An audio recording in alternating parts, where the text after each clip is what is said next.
And good afternoon, everybody, and welcome to the DUPR Collegiate Nevada Super Regional Live, and coming to you courtesy of Performance Productions from the beautiful Lifetime Fitness Henderson. John Laser alongside color commentator today, Tim Cass. And Tim, first thing we're going to mention today, I don't like to bring up weather often, but it is going to be hot, and it is going to be a fitness test today out here in the sun. I talked to all of the teams that we'll see in the semifinals, and I'm going to rack those for you in just a second, but every single one of them mentioned staying hydrated as their top key today. That's going to be a big thing, particularly as we move through these semifinals and into the finals. Temperature's going to be in the triple digits.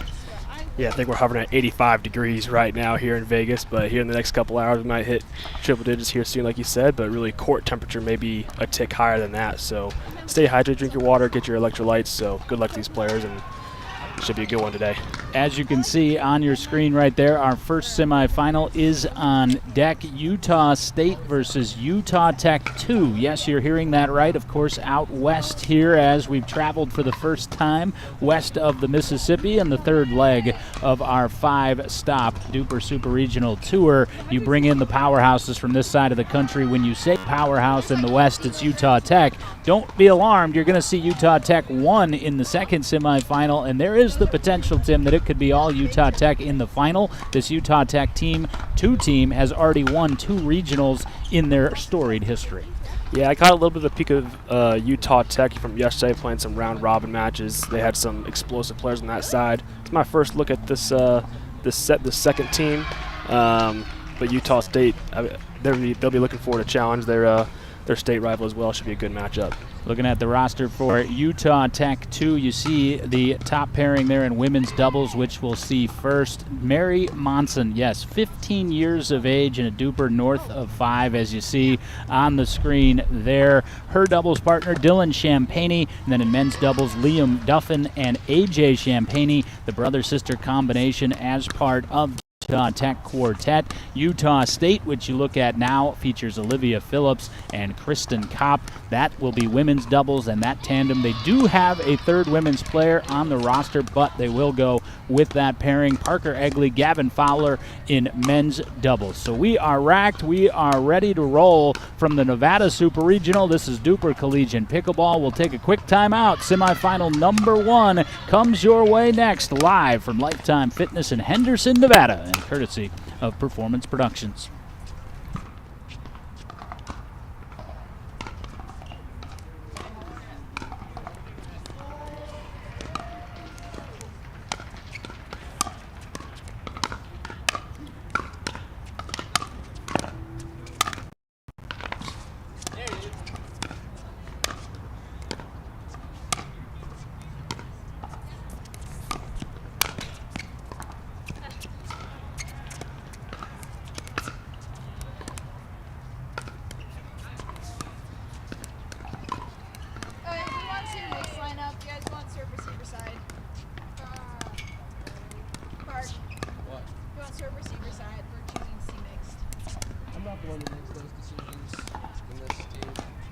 Hey, you guys, what do you want?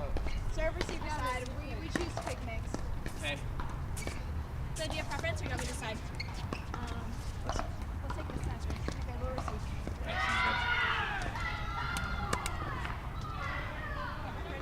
I'm ready. Okay, we're ready. You guys ready? Let's go. Liv, are you ready? Okay. You guys pick this side? Okay. Thanks.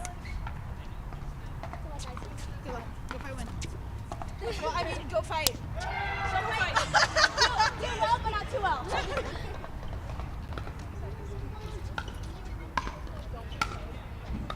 Okay.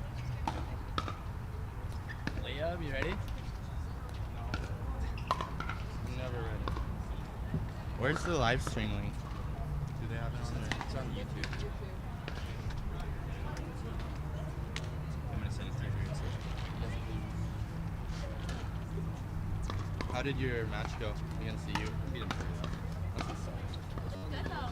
Yeah, they were good. If Sam was still using the green paddle, oh my. I hate that paddle, dude. It's insane. He plays like a god with it. I just sent it to your number.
Yeah, we're putting our mixed team lineup out first, so that makes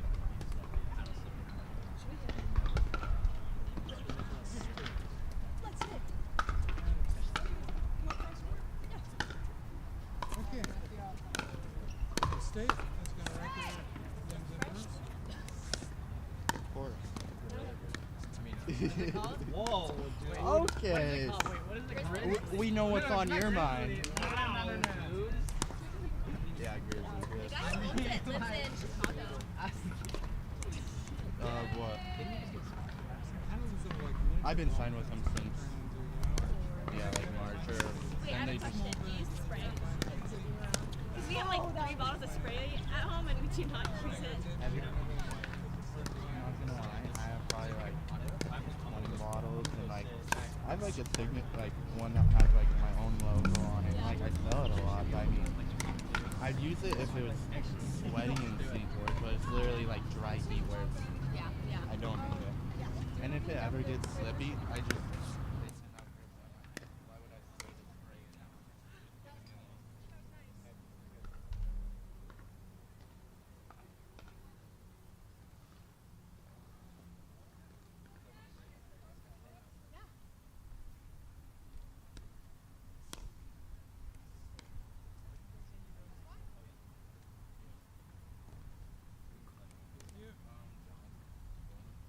Utah Tech, who's your captain? Come on, write your teammates down here. Women's doubles, men's doubles, mixed. And look for stuff for coaching. Actually, we're gonna have Liam's captain.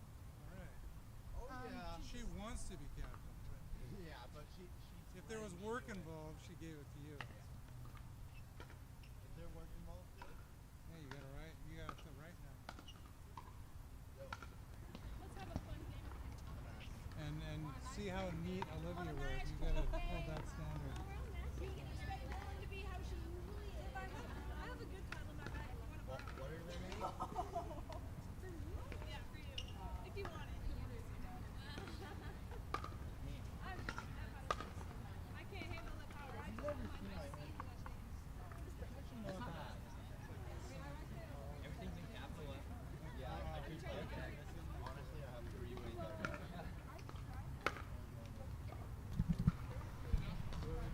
And welcome back to Lifetime Fitness, Henderson, Nevada. This is the DUPR Collegiate Nevada Super Regional semifinal number 1 about to come your way. But a quick recap as to the 5-leg tour that DUPR Collegiate Pickleball has been on. Of course, 2 weeks back, we started in Port St. Lucie, Florida. We saw a dominant performance from Florida Atlantic University. And then last week in Virginia Beach at Pickleball, Virginia Beach, we saw the University of Virginia prevail in an excellent final against North Carolina. So those 2 teams have already staked their claim as Super Regional champions. You may remember back to that first Super Regional in Florida at Port St. Lucie. The last words uttered on our live cast came from Zach Card from Florida Atlantic. He said, "Utah Tech, you ain't got nothing on us." Of course, he was saying that from a couple of thousand miles away, and now the Trailblazers have the opportunity to make their statement on our DUPR Collegiate livecast today. Greetings once again, everybody. John Laser alongside Tim Cass. We are excited certainly to make the trip out west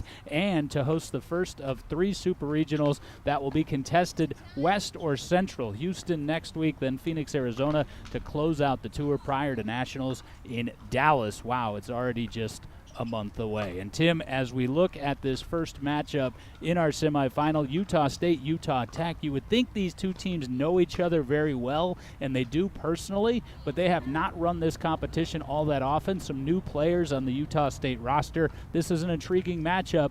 DUPR and the prediction method likes Utah Tech too in this based on the DUPR averages, but as we watch the warm-ups, all of these players in women's doubles appearing very confident. Yeah, Jacob sent me the standings from yesterday, and Utah State actually ended up second place in the round robin stage yesterday, just ahead of Utah Tech's second team. I know they'll be up for the challenge, but they definitely earned their spot here today. So looking for a good matchup between these in-state school rivals. Our head referee for the weekend and for both of these semifinals and finals is Mr. Ralph Langevin. You can see Our head referee going through the instructions for women's doubles, which will get us started. Utah State is in the green dresses.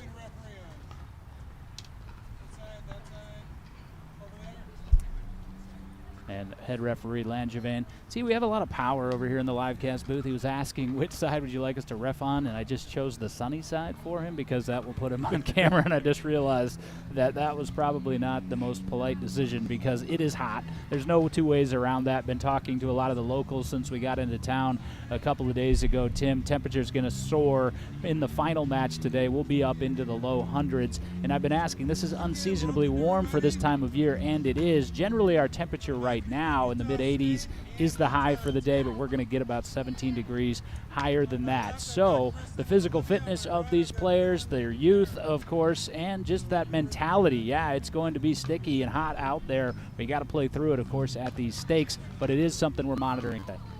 Yep, it's going to be a battle of wills at the end of it when we get to match 1, 2, 3, but especially in the last match in the Dream Breaker later in the day, these teams are going to really be battling it out. How can these teams endure mentally and physically in these elements is definitely going to dictate who comes out on top, but as for me and you, John, we're in the shade here, so I think we're good to go. Yeah, we made ourselves our usual Walmart stop. We've got our third tent of the tour, and this one holding up quite nicely. Of course, Cam Meeks, as he always is with us as our executive producer, and he's got the Good Ship Performance Productions steered in the right direction today towards a champion in this Nevada Super Regional. And again, I mentioned Utah State is in the green dresses, white visors.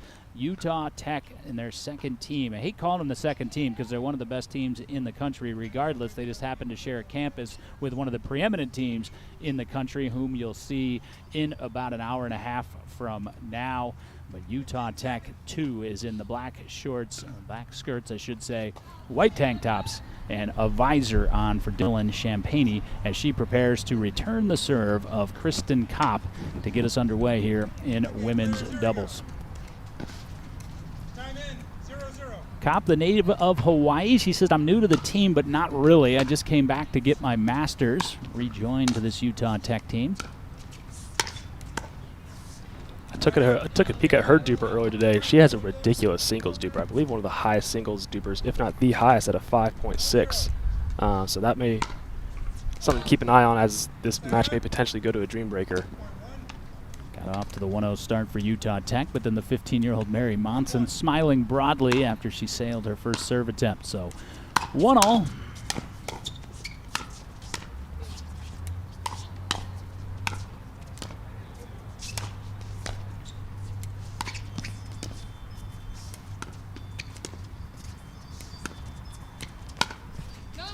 ATP attempt. That was very close in the corner. It was, in fact, out. It's right in front of our broadcast location. Maybe missed by a couple inches for Champagne. A lot of smiles over on the Utah Tech side, despite trailing 2-1 in the very early going of semifinal number 1. Tight roll on that drop and a little overly aggressive from Champagne to a 3-1 advantage. Utah State and the Aggies out of Logan, Utah.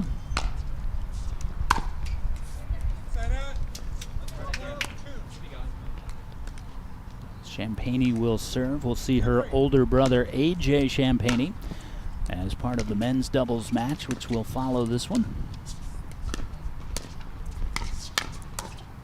And swinging away on that backhand is Mary Monson. Don't want to make her age too much of a factor, but 15 years of age. She got, Tim, what we all hoped we did. That start in pickleball very early in life. You came to it a lot younger than I did, fortunately. But she came to it at the age of 11, and that's what we're going to start to see through pickleball in the next 3, 4, 5 years is these youngsters that grew up with a paddle in their hand. Yeah, definitely advantage. I was about started around the same time myself, around 11, 12 years old, and once you get those paddle skills over several years accumulating, it'll definitely help your game out in the long run. Really impressed for Mary to be, want to be an online student competing here today at 15 years old, so keep an eye on her play today. Yeah, she's a sophomore in high school, but eligible due to the fact that she's taking advanced online classes, as Tim mentioned, at Utah Tech. Utah Tech, the pride of St. George, Utah. And a disruptive side out earned by Utah State to a score of 4-6. 4-6.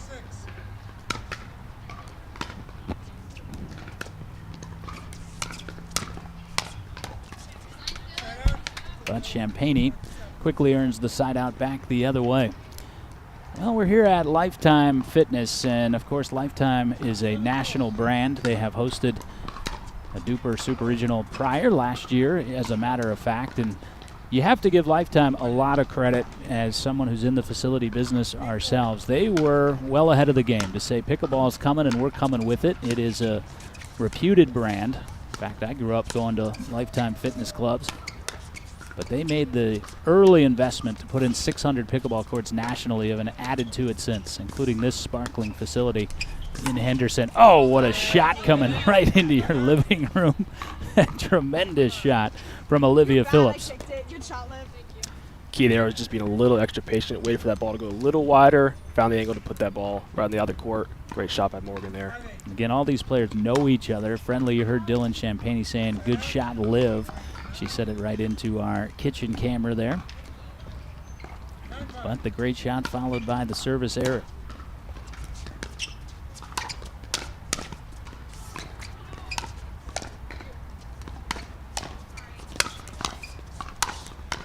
Best point of the match thus far, and that was triggered, Tim, about 6 shots prior, and a phenomenal reset from Kristen Kopp. Yeah, great defense by Dylan there, but ultimately you can't outlast 3 of those shots. Kristen's got the power to put that ball away.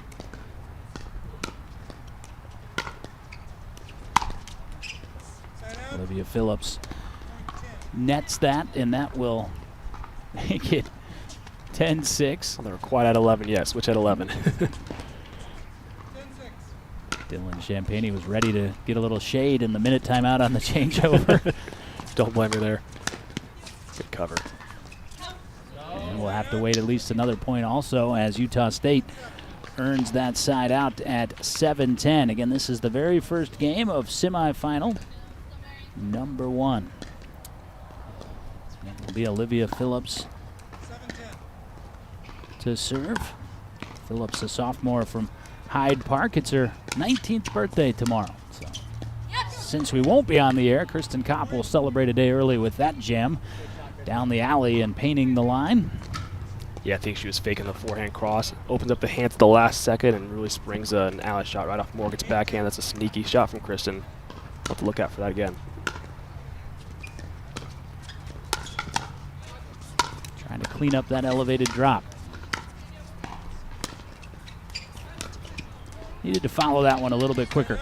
Yeah, her transition seems a little aggressive here. A lot of drives, off to drop there. Perhaps one more reset was in order before transitioning up. Keep an eye on the second half of this game, how this team transitions up to the net, but good start so far for both these teams. So 11-8 for Utah Tech's second team on the changeover in women's. Doubles will stay here as the teams change end, and remind you that Delaware Life is the title sponsor of all of DUPR. DUPR Collegiate Pickleball is powered by Yola. All the partners have made the voyage west with us for this Nevada DUPR Collegiate Super Regional, including Head, the official paddle and footwear of DUPR Collegiate Pickleball. Again, I'm John Laser. He is professional pickleballer Tim Cass. Joined the fray last week for the Virginia Beach Super Regional as a player once the PPA got going. And the PPA, of course, concluding a week behind us with Championship Sunday at Virginia Beach. And Pickleball Virginia Beach, right about now, they'll be getting started. I'm still not all the way adjusted to the time change. Really threw me for a loop this morning with the NFL kicking off that London series at 9:30 back where we're from on the East Coast. Right. 6:30, Started Vikings before I woke up. already victorious, which means one half of the broadcast booth is in a phenomenal mood. Skull, right? Skull, that's right. I won't ask you to spell it. 11-8 off the serve of Monson. 12-8. I really like the way Monson, again, started at 11, 15 years of age. I like the way she sequences shots. You can see she's setting up patterns. Yeah, what I'm noticing so far in this match is she probably has one of the strongest forehands out on this court right now, and she's really being aggressive on that left side, letting her rip. And she's used that backhand drop to set off the forehand swing quite a few times. And a nice roll here for Utah Tech to 13-8. 13-8.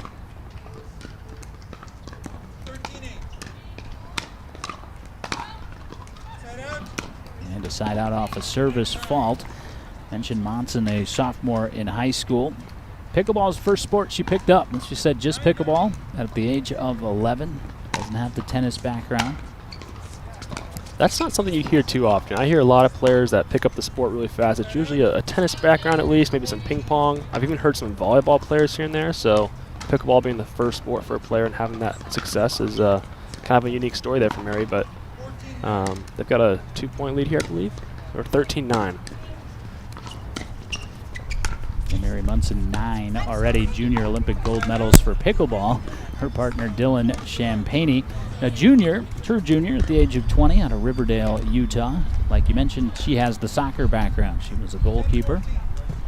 10-14 off the serve of Kristen Kopp. Utah State, Utah Tech, and a great lead by Champagne. Seen both sides miss some unforced errors, a little bit on the serves, a little bit of transitions, a lot of drives going past baseline, so these teams practicing some good judgment to let some shots go, but some missed opportunities on both sides there as Morgan missed another serve. Yeah, that or was Mary Monson's third service fault of this game, and look at the fact that Utah Tech already has that 4-point lead. Clean those up. Not a lot of points won conventionally like that one is by Olivia Phillips by Utah State. Yeah, she finally got a good drop to land in right at the backhand. Sneaky shot. That's going to be a tough shot to dig. 12-15.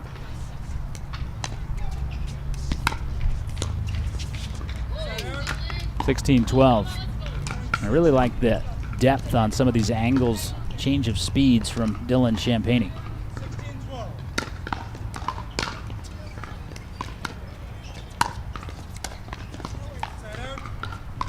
First time I've seen an expression of frustration on the face of Monson as she kind of short stroked that attempted transition.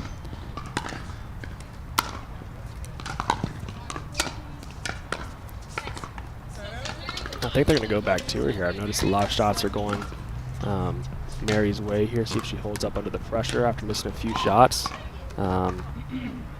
Very easy to fold under the pressure after you miss a couple, but see, I can bounce back. You saw just the soft serve there to get it in after those 3 service faults. Smart play. Oh, and just toying with. Had no choice but to attempt the ATP. Monson cut it off and then had him swaying. And it'll lead to a timeout by Utah State as you see the male players, the men's doubles players, Parker Egley and Gavin Fowler, come out for a team conference. Thus far, Champagne and Monson the best of it. They lead 18-13 in women's doubles of our first semifinal. Once again, we'll keep it here at Lifetime Fitness, Henderson, Nevada, and let you know that we're playing today with the Gamma Chuck Pickleball. The Gamma Chuck Tournament Ball is the official ball of DUPR Collegiate Pickleball, and the Ernie is stuffed with those Gamma Chucks regularly. The Ernie is the official pickleball machine of DUPR Collegiate Pickleball. We need the hydration sponsor today, buddy. Let me tell you that, Tim Cass, and that is No Apologies. Everyone staying hydrated today, courtesy of No Apologies, the official hydration sponsor for DUPR Collegiate Pickleball. 18-13 off the timeout taken by the Utah State Aggies. Utah Tech's second team closing in on a women's doubles win. And they'll look to build off the serve of Dylan Champagne.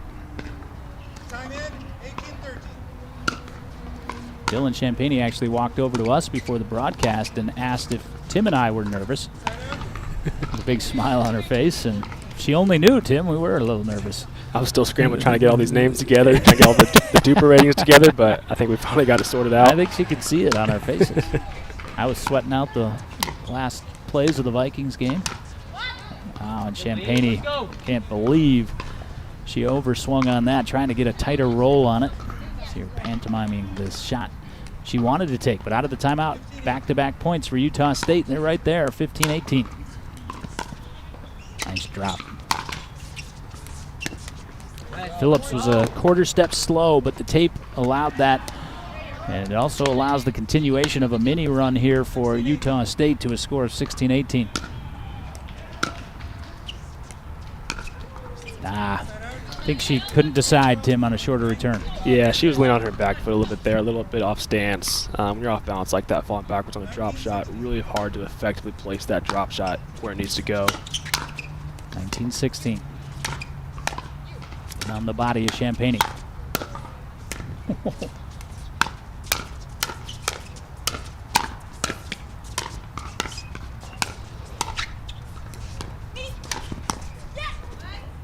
Wow. I was just about to say that was the finest point of the match. Yeah, Monson had some absolutely. exquisite shots within that point, Tim. I love watching these ladies rip these two-hand backhands. All four of these ladies, just powerful shots, good coverage, but Mary with the fierce finish to wrap it up.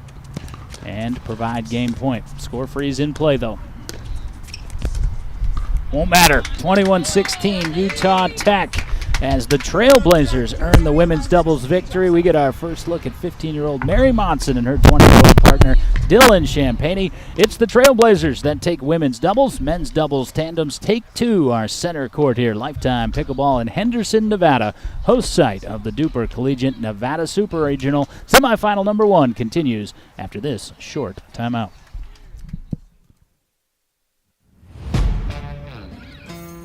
Yeah. Let's go. We just gotta go hard. I go the hardest.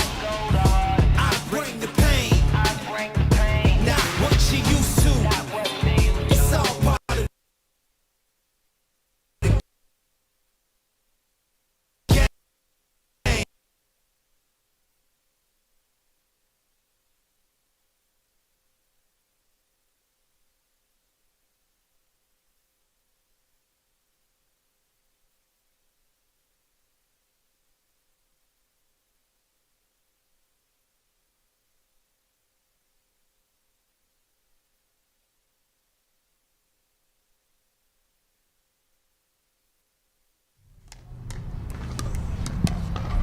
John Laser, Tim Cash, back with you at Lifetime Fitness, Henderson, Nevada. You're looking at the warm-ups for men's doubles, as we will see Liam Duffin and AJ Champagne, the older brother of Dylan Champagne, just victorious in women's doubles. And they are in the lighter shaded shirts, warming up to the far side of our kitchen cam. Liam Duffin in the black hat and the black shorts. His partner, AJ Champagne, in the backwards black hat as well. On the other side for Utah State, it will be Parker Egley and Gavin Fowler. It's Parker Egley warming up in the white hat nearest to you, and his partner in the is Gavin Fowler. Utah State, Utah Tech, men's doubles. Utah Tech took women's doubles, so this is an imperative match here for Utah State. We'll rack that for you. We'll take a timeout. Be right back. This is Performance Productions presentation of the DUPR Collegiate Nevada Super Regional.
Back at center court, Lifetime Fitness, Henderson, Nevada, as once again we have Utah Tech's second team against Utah State, but the Trailblazers of Utah Tech took women's doubles, and again, we told you there is a possibility that it could be an all Utah Tech final. Utah Tech won. We'll take on USC in our second semifinal. We look at the tandems, Utah State, Parker Egley, Gavin Fowler, Utah Tech 2, Austin Champagne goes by AJ, and Liam Duffin, and our DUPR metric favors the combined 5.302 DUPR of Egley and Fowler. And again, after dropping women's doubles, desperately need to win men's doubles here, and Tim Cass Duper thinks that is the probable outcome. Yeah, it looks like still pretty even though, 60-40% according to Duper there. Pretty even matchup, but definitely Utah State looking to tie things up, even the score. Utah Tech looking to take the advantage even further, to extend their 2-0 lead. All of our partners making their way with us out here to the desert. And again, next week's stop down to Houston, Texas for the Houston Super Regional. And we'll close out a 5-week tour with the Arizona Super Regional from the Pickler in North Scottsdale in a couple of weeks. C&D Nets will be with us for that trip. C&D Nets, the official nets of Duper Collegiate Pickleball, and Rally Republic. If you're looking for a licensed college logo paddle, they are the official licensed college logo paddles of Duper Collegiate Pickleball. Of course, Delaware Life is the title sponsor for all things Duper, including Duper as a whole. Duper Collegiate Pickleball powered by Yola. John Laser, Tim Cass, those are the voices that you hear. Cam Meeks is running the broadcast, as he always does, the executive producer of Performance Productions. You're looking at Ralph Langevin, our head referee, selecting a pickleball, introducing the competitors. Don't need a introduction, however, as these four know each other quite well. Battle for Utah here in semifinal number 1. Again, Egley Fowler for Utah State, Duffin Champagne for Utah Tech. And now we'll have the schools introduced here prior to our first semifinal. Temperature, again, I hate to harp on it, but continues to rise. We started women's doubles at 85. We're up to 88 degrees currently, and when we get to the finals, we'll be above 100 degrees, unseasonably warm here, even for the desert. Unreasonably hot. It's a dry heat, though, Tim. You told me that for all 7 of my years at Arizona State. Arizona State was competing in this competition. However, they were defeated by Utah Tech's first team in the quarterfinals, and we'll see Utah Tech and that first team in our second semifinal. I took a peek at that Arizona State team a little bit earlier today. They had some good moments here and there, and some fun mixed doubles matches moments. Had a good run, but I think just narrowly missing out in the semis. Yeah, particularly the men's doubles. That men's doubles match, Arizona State versus Utah Tech's first team, was an epic matchup. Utah Tech's first team won 23-21, as we're choosing ends here for men's doubles in our first semifinal. Again, Utah Tech will take on USC, the University of Southern California, Trojans and Trailblazers in our second semifinal. You also hear some of the audible cheers, and a lot of the spectators here at Lifetime Fitness for action in our challenger bracket as well. So we are set to go. Utah State, and Gavin Fowler will play the right side for the Aggies. That just long. Utah Tech wanted to ask the referee, Ralph Langevin, but we could see it clear as day. We're looking right down that baseline. And actually, I thought for sure that was out, but it was ruled in. Looked out to me, but it was pretty close, but I guess they get the edge. So, great defense of the step-out Ernie from Parker Egley, but ultimately it was an inevitable conclusion due to that aggressive maneuver. Yeah, we're going to have to keep an eye out for that big first step from Parker. Backhand Ernie's might be a factor here. That was a great setup early in the match as well. And this is Egley's serve at 1-1. That was going to go long, and Egley let Fowler know about it right as he was about to hit it. I think Fowler knew himself. I think he didn't need reminding, but sometimes it's just a little too late to get out of the way.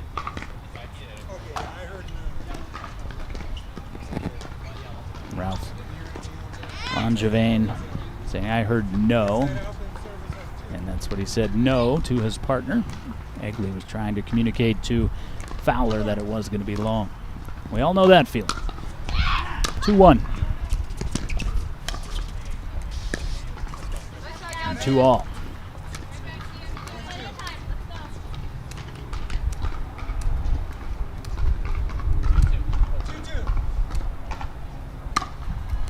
Two off the serve of Fowler, 18-year-old. He's a freshman out of Stansbury Park, Utah. Hasn't decided on a major. That's just fine. You don't have to do that till junior year, from my recollection at least. No, that's still the case. It's a gen ed for freshman, sophomore year. All right, fantastic. Just get all the simple stuff out of the way while you can. 3-3, Utah Tech with the serve.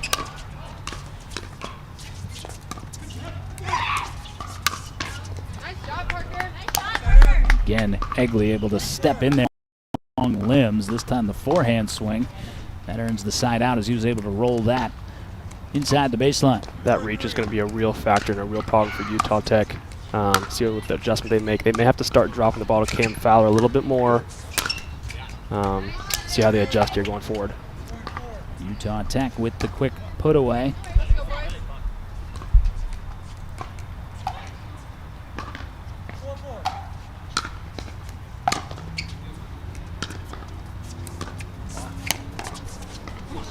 5-4 as Utah Tech takes their first lead, the most late lead at 5-4. That ball escaped the chain link fence, looking for a little help.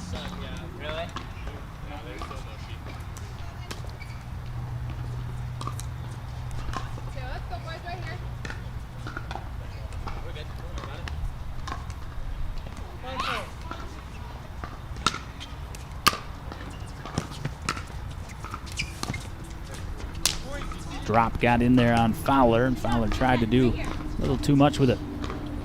It's a good drop shot, too. You kind of bid down right towards the feet, jammed him up.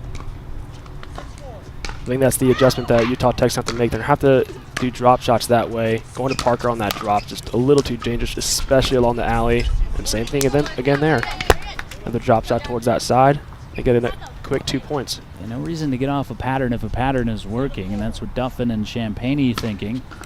Duffin, the 20-year-old sophomore, Champagne, the junior, older brother of Dylan, who already prevailed in women's doubles, and now a lot of come-ons and let's goes as came over at 5-4, now 8-4, so 3 points won via the serve.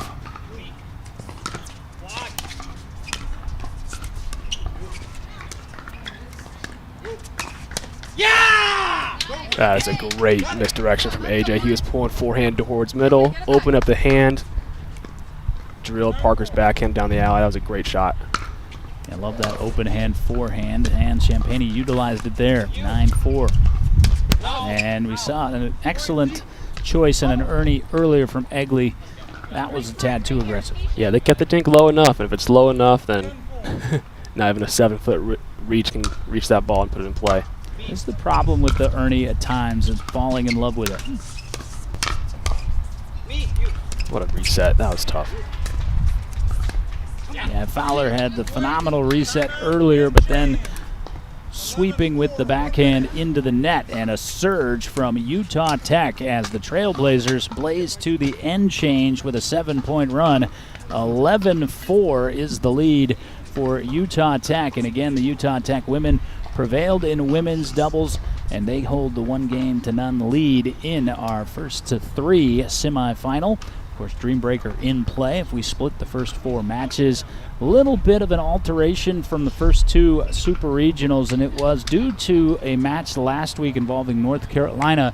Will not have to choose mixed doubles until after the gender doubles are complete. That's the way the tournament generally is played. That was for our benefit to have those lineups, but it altered kind of the competition strategy a bit last week. So this week we'll hold those mixed doubles lineups until we are complete with our men's and women's doubles. And Utah State, by the way, will choose mixed doubles first, and Utah Tech will react, and it's always nice, Tim, to be able to react if you have a 2-0 lead, and that's what Utah Tech's working on here with an 11-4 lead. Yeah, if you're up 2-0 in the third match, if the men's find a way to pull out this game, get a 2-0 lead, they can put up their top mixed pairing first, and hopefully get out with a 3-0 lead for their sake. But still a lot of work here to do. Utah State definitely more than capable to crawl back in this match. They just got to clean up the errors. Parker leaning to that reach a little bit more and see if they can get a little more consistent play at the line. Duffin served it after the end change. It's a little much from AJ there. Stick to the dink and rally. And sometimes that momentum leads you to do a little too much. 5-11 off the serve of Egley.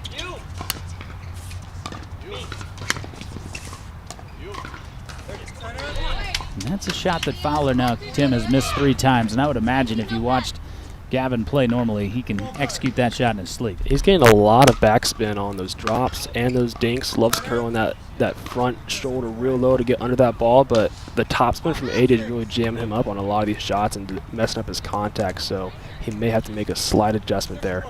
6-12 though off the service error from Champagne. Like the idea, that bounce came up pretty high. Probably needed to be alley, and a quick timeout taken at 7-12. So a timeout taken by Utah Tech, and I like the timeout. You know what? We've had a couple of loose shots. It was both the same type of execution. Let's talk it over. We've got a 5-point lead, so Champagne and Duffin will do just that. We remind you that Head is the official paddle and footwear of DUPR Collegiate Pickleball, and of course all DUPR competitive pickleball, including this Nevada Super Regional, competed with the Gamma Chuck Tournament Ball, the official ball of DUPR Collegiate Pickleball.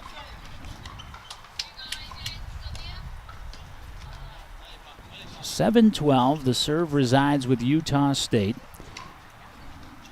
The Aggies out of Logan, Utah, and again they'll select mixed doubles first, regardless of the outcome of this men's doubles match.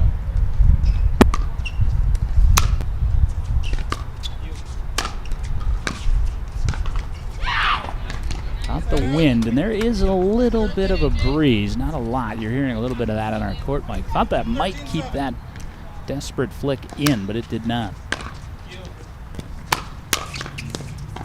Yeah, that was a green light rip, but that was a phenomenal posture from Gavin Fowler. Yeah, he was sitting on it the whole way. That was a great volley counter. Way to put that low and at the feet. That'll build his confidence for the rest of the game here. Yeah, but once again, Champagne, that topspin roll on the forehand dink. So really for Utah Tech, I think the matchup I'm seeing is really AJ versus Gavin on that cross-court dink.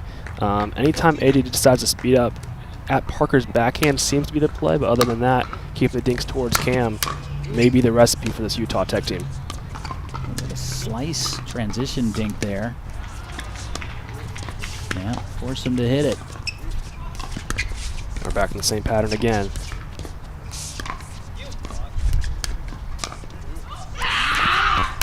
Oh, good shot. Fowler was up to the challenge, and Champagne played right into the lurching Ernie. He baited that too. He was standing on mid-court when AJ made contact that paddle, but all it takes is one step, and Parker's all the way stepping over the kitchen, swatting that backhand for an incredible winner. And credit Fowler, because he stayed in the pattern long enough to force Utah Tech out of that pattern. Absolutely. Utah Tech, they're pedigreed. You know, this is the second team, like I say, they've already won 2 regionals. They know what it's like to win at the highest level, and they didn't allow the momentum to affect them, grab the next point, maintain their 6-point edge. Champagne wanted to come over and have something to howl about, and I think he obstructed the view for his partner, Liam Duffin. Yeah, I don't think Liam would mind that, though. He's looking for his partner to make a move. He still would want that shot back. All it is a little bit of a drop shot, and they're back in position. And Parker's everywhere at this point, this match. Great reach, great step. Might need to see a little more aggression from his part to help Cam out. They're down 4 points here now, 15-11. Kristen Kopp say that's so good to Egley after he did step across on that poach. As he's hunting for another one, I saw him stepping in. Yeah, and his movement, Tim, affected Champagne's eye line. Yep. Yeah, just honestly, just stepping. You hear him stomp right in front of you after he's made several good shots in a row. Can cause a lot of errors, add a lot of pressure as he does again right there. So here is the surge now. It was 15-9, 4 consecutive for Utah State. Here come the Aggies back within a pair, needing this men's doubles match after dropping women's doubles. Dropping that. That's a momentum killer, especially in rally scoring too. Missing a third shot drop's almost like missing a serve. That's just, can't afford those. No freebies allowed, especially against a team like Utah Tech. But given right back by Duffin. It's 14-16 on the side out to the Aggies.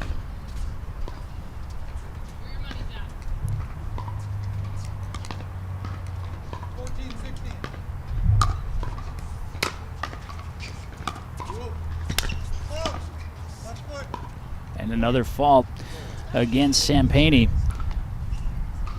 Champagne looking over this direction to say, did you see that? Didn't like the call. And again, you're not used to playing a lot with a referee. Sometimes you look down at your feet and they're not where they were when you struck the shot. No, it's Great really, shot. Yeah, great put away. Deep in the court, jammed up the feet. Now to go back to that kitchen fault idea, though, it's very easy as a player to hit a shot, have your momentum forward on the line, and then right after you swing through, that toe slightly tucks back. So when AJ looked down and his foot was behind the line, he might have been a little confused, but I believe he was slightly on the line there.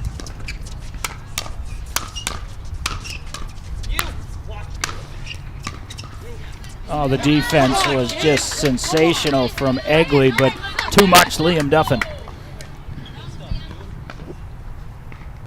We're at 18-15 now.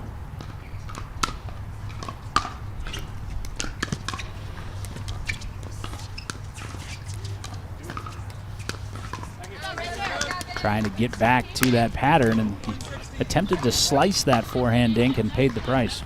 Yeah, first half of this match, AJ was really winning that cross-court dinking battle. I'm not sure if that's really the case anymore. Cam's really settled in, had a lot of pressure that side. See what happens here. Egley trying to hunt. Champagne says hunt that. Yes, there's no way he's getting that. Great patience. Let the ball just get to the ground, just scrape it right off the ground. Utah State will take the timeout here. You heard Kristen Kopp, who is the most veteran player on this Utah State team, said timeout right here and stepping out in the danger zone at 19-16, Tim. And, of course, in rally scoring, a three-point lead is nice. It can evaporate in a hurry, but it can also turn into a game win in just as quick a hurry. For Utah Tech, the keys here to construct a point, just 1 point right here. What are you doing? Yeah, Utah Tech, I want to get back to the line. They're transitioning really well. The drop shots are in play. AJ's starting to get a little more confident on that right side. I'm looking to get that dinking pattern established to Cam Fowler's backhand. And AJ, if you can eventually find that backhand speed up towards Parker's alley, that's been working well, and he's gained the confidence as he's skipping around the baseline here. They're ready to go. You saw the huddle from Utah State there, all four players, men's and women's. Kopp and Phillips joining Egley and Fowler, trying to keep their run, and it has been an impressive run in this Nevada Super Regional alive. Desperately need to win. Come from behind to do it. Yeah, got it out there for Fowler, and got Fowler to slide off the line, Tim. Yeah, Liam's starting to get a little more involved here as well. He steps towards the middle, hits that scoop dink towards Fowler's side, and he's way out of position. Game point. Yeah, and again, too much on the Ernie attempt. That was not an attackable ball, and Utah Tech takes men's doubles. Your overall thoughts, Tim, on that match? I really liked what Utah Tech did. There were some surges from Utah State, but they stayed within what they wanted to do and ultimately got what they wanted to get done. Yeah, they went to Parker's side on the backhand side. He had some Ernies a couple of times early in the match, but they adjusted, kept the dinks low, and a couple of times, including match point, went for an Ernie that was just a little too much on Parker's side. Great match by both these teams, though. Curious to see how the mixed teams pair up, but Utah Tech takes a 2-0 lead heading to Game 3.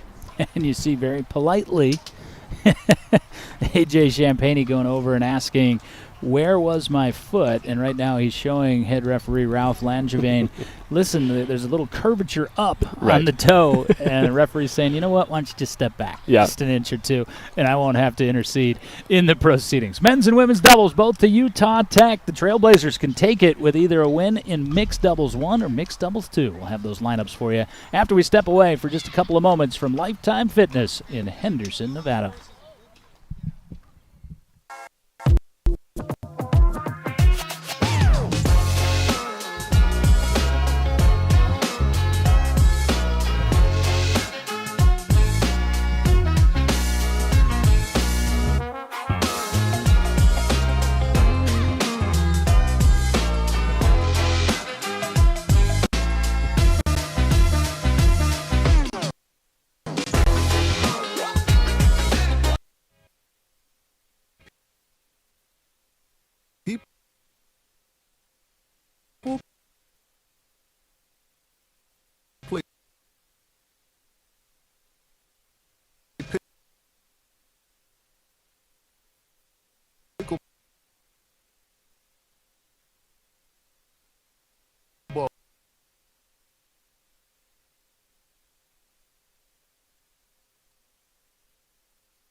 John Laser, Tim Cass back with you courtside, center court, Lifetime Pickleball, Henderson, Nevada. This is the DUPR Collegiate Nevada Super Regional semifinal number 1 as you look at our match summary as men's and women's doubles both going to Utah Tech. We saw Dylan Champagne and Mary Monson prevail in women's doubles, and then Leon Duffin and Dylan's brother AJ Champagne also prevail in men's doubles. So that sets up a situation where you're going to have these mixed pairings, Tim. It was Utah State that had to choose first. They go with Olivia Phillips and Gavin Fowler in mixed doubles match 1. They'll meet Liam Duffin and Dylan Champagne. Now, I think this is Utah Tech saying, we're going to try to win it right here because they were able to react to mixed doubles, and I think they put their strongest team out first. Yeah, I think they're up 2-0. If they have a chance to get out in this match early with one less game, ultimately it's going to be a great investment for the final match to get one game fresher. So I think I would definitely agree with that. Try to field your best team right now and end it right now while you can. But you'll also notice at the bottom of that match summary as we're looking at it, the second mixed, if we get to it, that will feature Parker Egley and Kristen Kopp. They will be matched up against AJ Champagne, but this Utah Tech second team, the only team here with more than 4 players, they carry a third female. That's Yolena Carlin, and they are going to lean on Yolena Carlin rather than Mary Monson if necessary. So remember that if Utah State can tilt things here and win in mixed doubles 1. Again, women's doubles first went to Utah Tech. Women's doubles was won, I don't want to say handily, Tim. That was a good match, but clearly Utah Tech was in control, really, of both women's and men's doubles. Yeah, these two teams were clearly the one of the top seeds in this tournament. They showed it there. A lot of athleticism on both sides, a lot of patience. Several players with that veteran experience. Well, they're making good decisions. Impressive play all the way around. So Utah Tech and their second team will look to win it here in mixed doubles number 1. Again, Delaware Life is the title sponsor of all of DUPR and DUPR Collegiate Pickleball, powered by Yola. Head, the official paddle and footwear of DUPR Collegiate Pickleball. We're playing the Gamma Chuck Tournament Ball in this Super Regional and all DUPR Collegiate competitive events. The of DUPR Collegiate Pickleball. Those pickleballs going to the Ernie, the official pickleball machine of DUPR Collegiate Pickleball. No Apologies, the official hydration sponsor. C&D Nets, the official nets of DUPR Collegiate Pickleball. And Rally Republic is the official licensed college logo paddles of DUPR Collegiate Pickleball. So again, our matchup in mixed doubles 1. Liam Duffin and Dylan Champagne as they will take on Olivia Phillips and Gavin Fowler from Utah State. As you watch the warm-ups, Gavin Fowler is in the green shirt, black shorts, backwards black hat. Meanwhile, on the same side of the net as he is Liam Duffin. He is in the black shorts, black forwards ball cap, and tan shirt, representing Utah Tech. On the other side of him, his doubles partner for mixed doubles, Dylan Champagne, and for Utah State, back deep, returning from the baseline, that is Olivia Phillips. John, one of the things I'm going to be looking for in this match is really watching Cam Fowler play, how he adjusts now playing on the right side. As we got a little lefty-righty combo here in mixed doubles, and we have got the guy on the right side. So I'm curious to see how Utah State manages this, what their attack options are going to be, how they really match up against Dylan and Liam here in this matchup. So Dylan Champagne and Liam Duffin given an 81% win rate from DUPR. You see their combined DUPR of 5.374 for Utah State. Gavin Fowler, Olivia Phillips, a 19% chance of victory, a combined DUPR of 5.011. We are re-racked for mixed doubles match 1 with Utah Tech's second team holding a 2-0 advantage in this first semifinal. Can Cam Fowler play big enough to really impact this mixed doubles match? I saw Liam play in men's doubles match just last game. He was playing really well over the middle of the court. See how this match unravels out. Loose shot from Dylan Champagne to start things off the Fowler serve.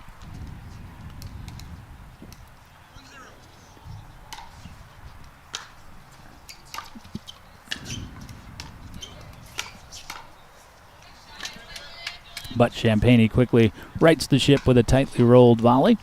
1-all off the serve of Liam Duffin.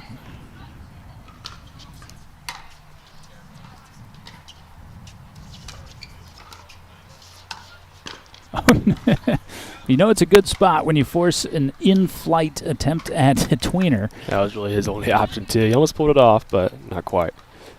Great spot from Olivia Phillips. Yeah.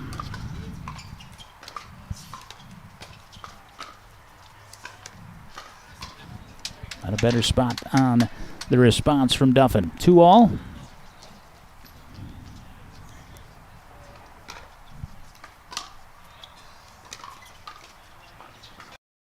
(3-2) back to Utah State. This is a must-have game for the Aggies.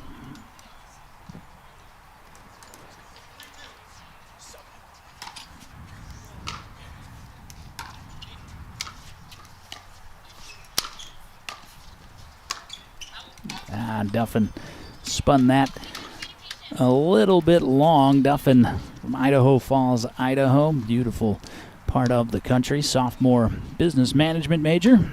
He has the more traditional background over to pickleball from tennis. He's also at the age of 20 the head pro at a pickler, which is an impressive accomplishment. He's only been playing for just a little over a year. That's Liam Duffin. 4-2 for Utah State. Oh, what a get. Wow. 2 just extraordinary shots from Gavin Fowler, and all it does is lead to an open overhead from Liam Duffin. Yeah, great defense. I've noticed that in this match already, but also in the men's doubles match. He can really put a pal on the ball, even on the defensive side. See how long he can outlast the opponent here. That was a sensational shot from Olivia Phillips. Champagne almost desperately dunked it into the corner. I think it surprised Dylan a little bit that the ATP was in play. It jammed her up a little bit, and she's able to put it in play, but didn't last long much after that. Yeah, because Duffin had spun that backhand. Had a ridiculous side spin. Yeah. Phillips went out and got it. They say the better the player, the wider you go, the more peril you're in. That is a great counter from Fowler. That was a good pickup. He got jammed up. I had a hand out in front of it. Liam was looking for the attack, and Fowler was ready. 7-4. Gavin Fowler from Stansbury Park, Utah. Just a freshman. He played soccer all of his life. Little early lead here for Utah State. They managed to pull this one out. And again for Utah Tech, they're going to the bench in mixed doubles 2 if we get to that point. Utah Tech trailing 8-4, had that 81% expectation, now 9-4. And I'll tell you, Olivia Phillips is playing some strong pickleball thus far in this mixed match. She's finding that backhand on Liam's side really far on that court and causing a lot of problems here for Utah Tech. See if she can lean to that and keep those shots consistently in play. That might be the recipe.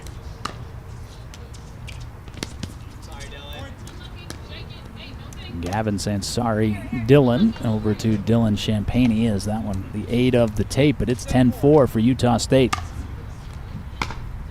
One of those sorry, not really sorry moments. And it's 11-4, and Champagne is beside herself as that will force the end change. So 11-4 for Utah State, must have mixed doubles first game, trailing Utah Tech 2-0 in this 1-3 format. Dreambreaker, should we be deadlocked at 2. Quick timeout from Lifetime Fitness Henderson, Nevada, and right back to the DUPR Collegiate Nevada Super Regional.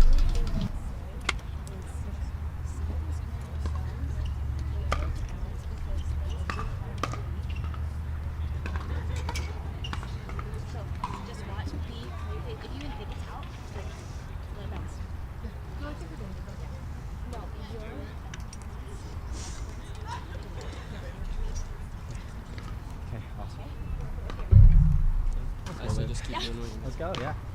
Come on.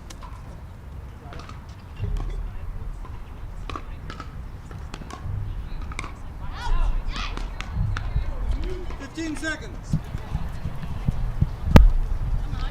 John Laser, Tim Cass back with you courtside center court from Lifetime Fitness, Henderson, Nevada.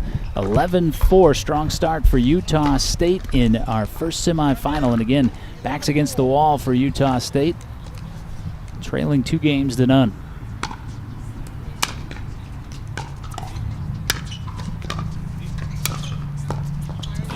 There's a nice response from Duffin out of that end change minute timeout.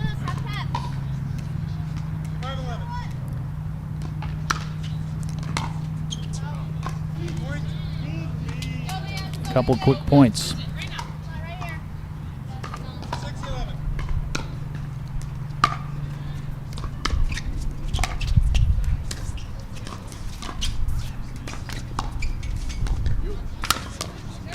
3 quick points, and Champagne was not pleased with herself before that end change. She's hit a couple of excellent shots since changing ends.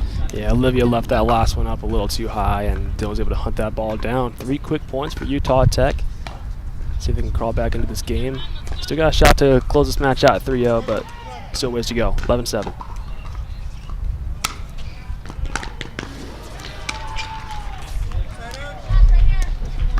A little too aggressive with that drive/drop.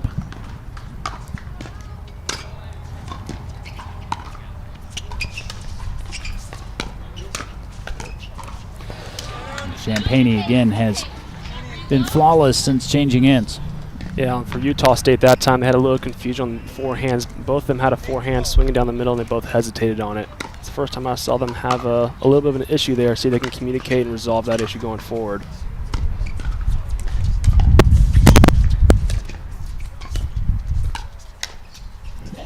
A tweener from Duffin. Great play from Gavin Fowler. Unfazed there. Just keep the point going. Even there's some fancy shots on the opposite side of play. Great shot by Liam there. A way to keep the pressure on from Fowler. 13-8.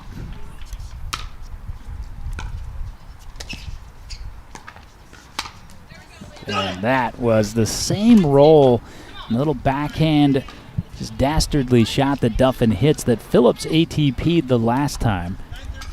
That time he put it a little deeper and got himself an overhead. He was able to adjust his grip just a little bit to extend that paddle out, to flick that ball just a little more laterally, get the lateral movement on that ball he was looking for. Great shot. And that time he put the second hand, attempted the Tui. That shot that I called dastardly a moment ago, he hits with one hand, which is incredible.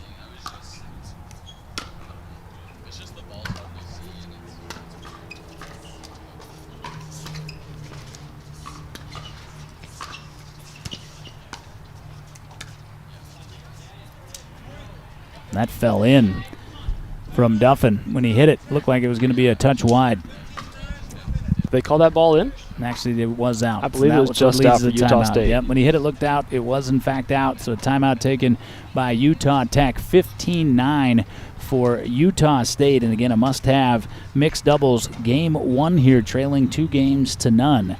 The matchup, once again, if we get to mixed doubles too, not a foregone conclusion. I'm not saying that in rally scoring at 15-9, but Utah Tech going to the bench. Yelena Carlin will be called upon, if needed, to play with A.J. Champagne against Parker Egley and Kristen Kopp. So, man, that would be the height of drama if Utah State can get us there, and that's what they're attempting to do. Utah Tech trying to put it away drama-free here in our first semifinal.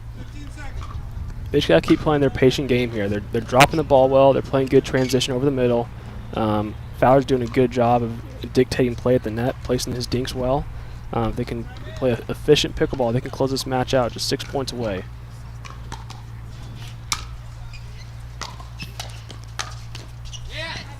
And every point precious at this point, particularly when you are the trailing team. And out of the timeout, unable to... They changed the pace that time, too. They went for the drive that time, and I think they messed up Liam's timing there and forced the pop-up. That was just long from Utah Tech, and it's 17-9.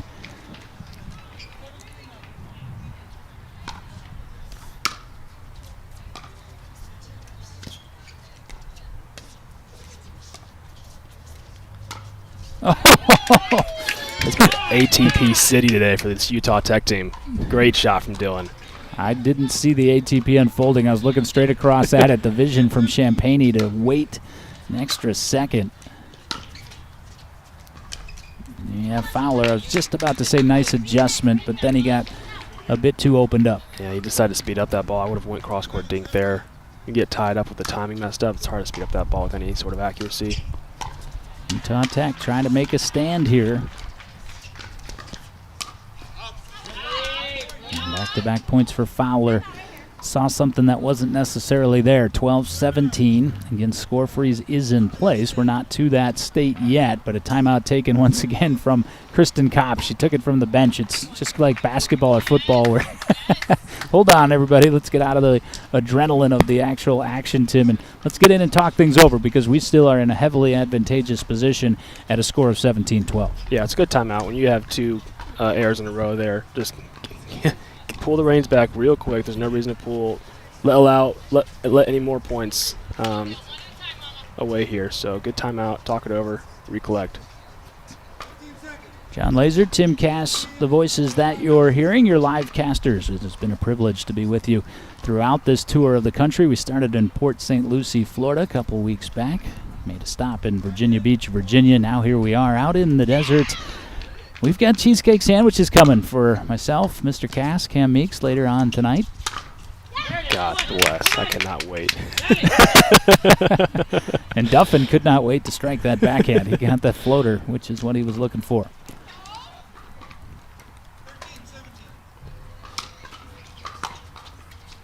And a service error. That's the second since the end change for Phillips. Phillips has played so well in this mixed doubles match. 14-17. Again, Utah Tech's been in these spots before. But a service error from Champagne, that is critical. It's kind of the cardinal sin in rally scoring, isn't it? It's so bad. It's just free points, especially at this level, too. We cannot afford service errors. Particularly when trailing. Exactly. But if you make a mistake, that's what you do. Yep. Set up your partner for a 99%er. Get it right back, overcome it, get the serve back, get this one in play, transition the net, see if they can crawl a little bit closer here. 15-18. Great return that time from Phillips. Utah Tech trying to work their way in, and Fowler never allows it. I love that shot from Fowler. He was showing drop shot. He delayed the hand a little bit. I think Liam started to step forward a little bit, then he flicked that wrist down and really delivered with power. 19-15. Great set. One more. What a shot from Phillips as she somehow pulled that up, and it gets Fowler the put away to game point. She's playing incredible pickleball right now, and Fowler's ready to put it away, but Olivia's withstanding long enough to make points happen for this Utah State team. And again, we felt like Utah Tech put out their stronger mixed team first here. Oh, he finds the corner on the lob.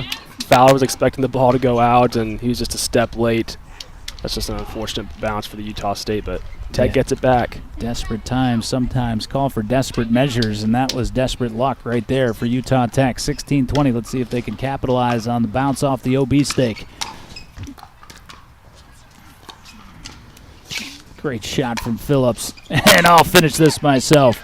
She is toying with Liam's backhand right now. She's finding that spot very well, pulling him out of position. And they get the serve back. Game point here in the third game. Game point number 2, 20-16. Again, score freeze in place for those uneducated to that scoring unique aspect. Got to win on your serve. Yeah, too much zest on that shot from Fowler. Yeah, Dylan found a little bit of reach on the forehand. I believe that was only the first or second time this match she was able to find the seam between those two players on Utah State. Great shot there to put it low. So when you're coming from behind, as Utah Tech is attempting, you can score still on every point, whereas the lead team can only score on their serve. Leads to a lot of come from behind scores, and that's what we're getting here, 18-20.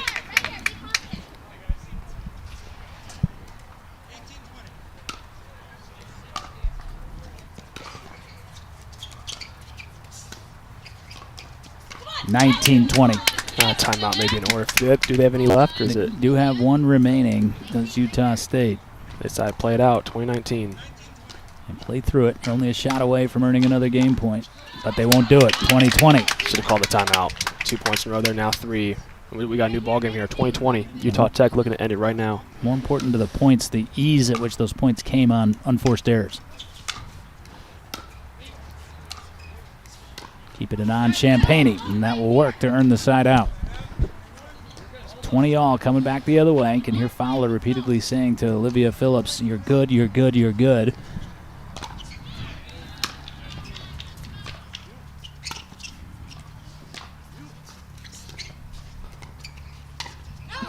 Oh, and Champagne can't believe it. Tried to get around her body, and that will do it as Utah State does force mixed doubles. Game 2, 22-20 is the final. Fowler and Phillips gut it out, and we'll need mixed doubles game 2. Timeout from Lifetime Fitness in Henderson, Nevada, host site of the DUPR Collegiate Nevada Super Regional. Utah Tech still with the overall lead. Little momentum, though, for the Aggies.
A little bit of breeze as we come back to center court here, and we've got a little bit of ripple through the spectators as well because Utah Tech was able to react to the mixed doubles lineups chosen by Utah State.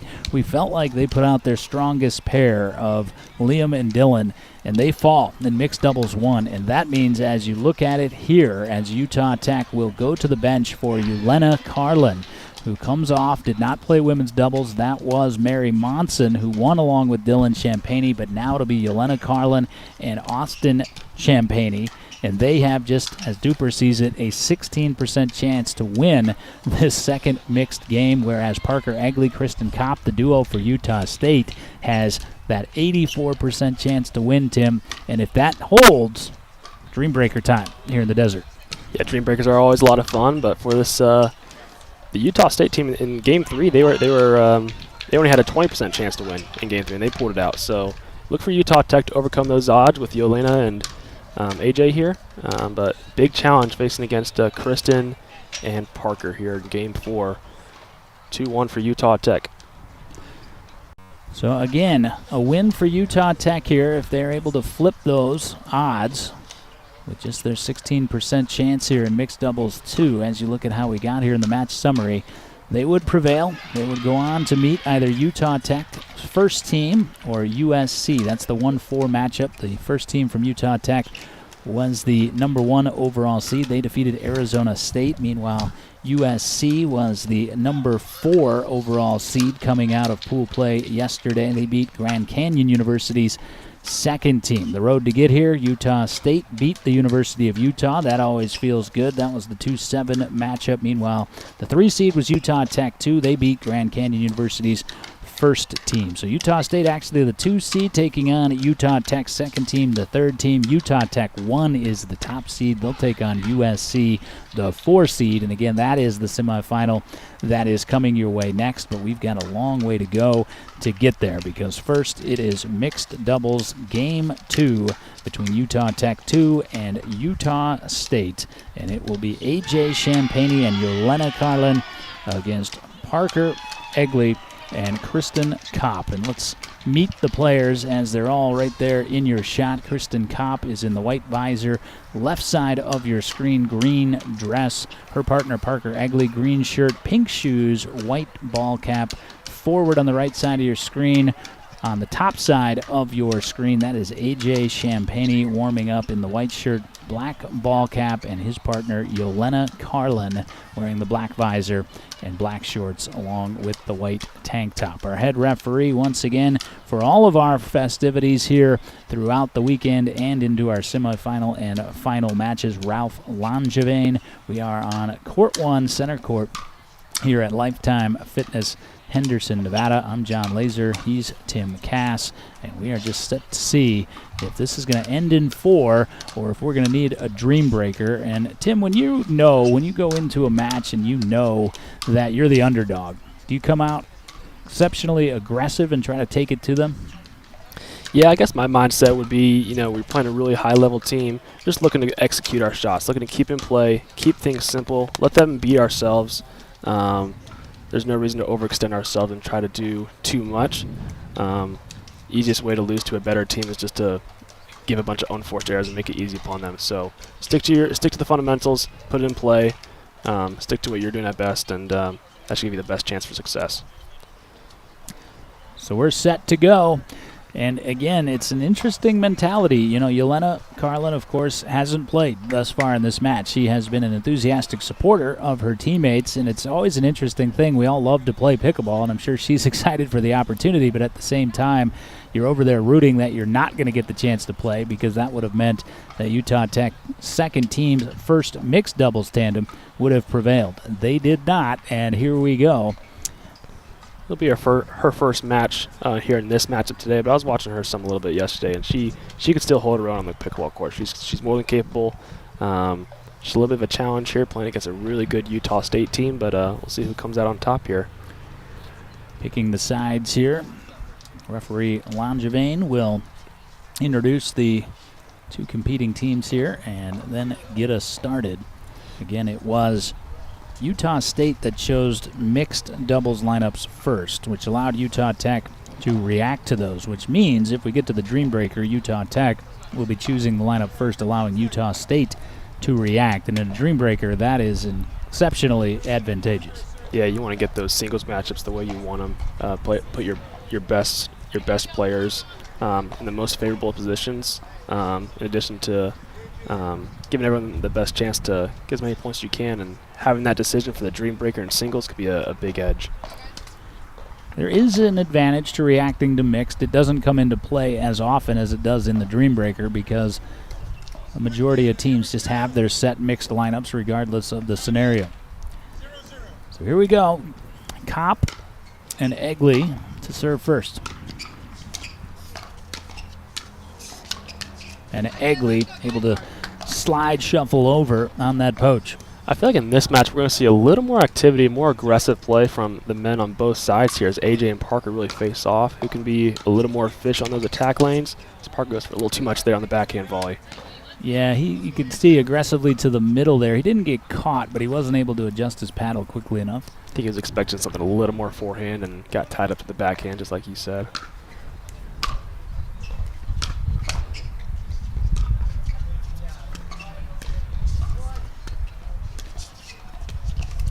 Great shot, and again, Egley aggressive to the middle, gets beat behind. Yeah, that's the theme in mixed doubles, is the ladies typically tend to dink with each other. An exception if the guy's just shading a little too far to the middle, you can expose the backside, and she did just that very well. Well placed. That was Yelena Carlin, but sails the serve, 2-all. At this rate, it seems like whatever team's going to put more serves in play, they have the best chance. A lot of missed serves these first few matches.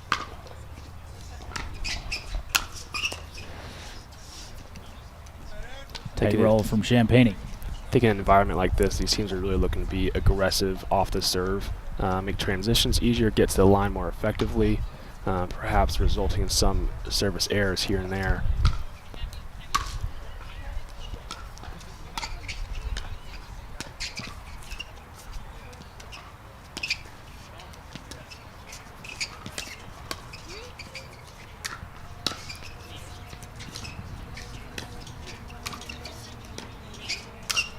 Oh, great defensive pickleball from Kopp.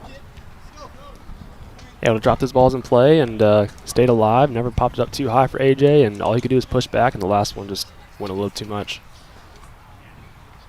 Kristen Kopp, grad student, mentioned earlier she came back to Utah State to work on her master's. And you'll take any freebies like that you get off the service return error. Kopp said some tennis in high school, just jumped into pickleball, she says.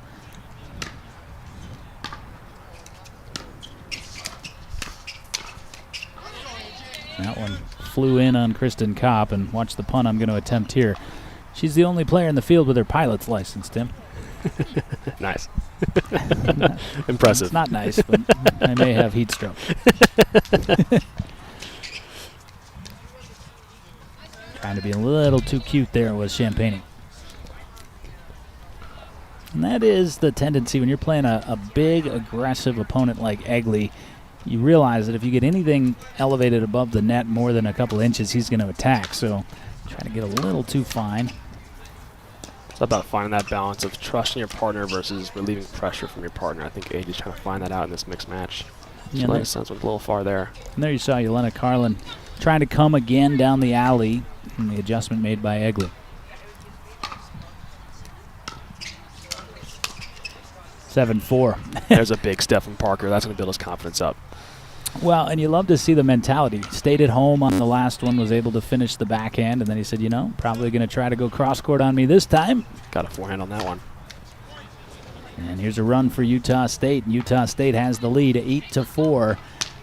In a Utah State win, DUPR predicting an 84% chance of that, and it has been spot on thus far. Would mean a dream breaker.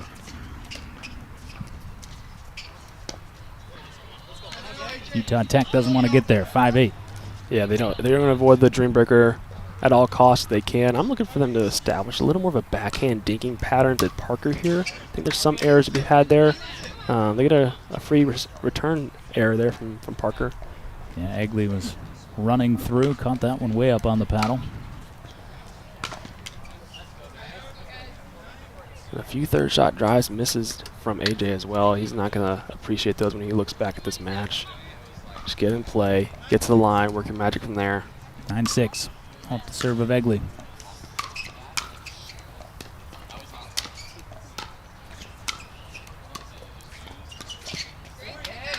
That was the pressure from Parker there. She was going to shade that backhand ball towards the left side, but Parker got in her face. She decided to change the angle, and it was an adjustment made too late. Great pressure from Parker.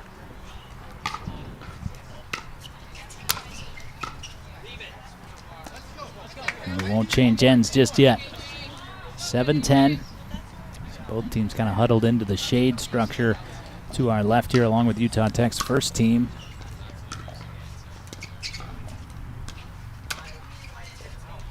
And that was a touch long, flat slap at it. Didn't get that top spin from Egley. Just need that flip that wrist over just a hair bit more.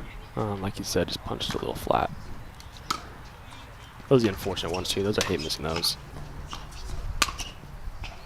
Punch that one flat over to an adjacent court to trigger the end change. So Egley and Kopp first to 11 as we attempt to avoid the dream breaker as the Utah State Aggies, Utah Tech, the Trailblazers, trying to come from behind in mixed doubles game number 2 to avoid exactly that. Step aside for just a moment. Right back with you. It's 11-8 for the Aggies, trailing in the overall game 2-1.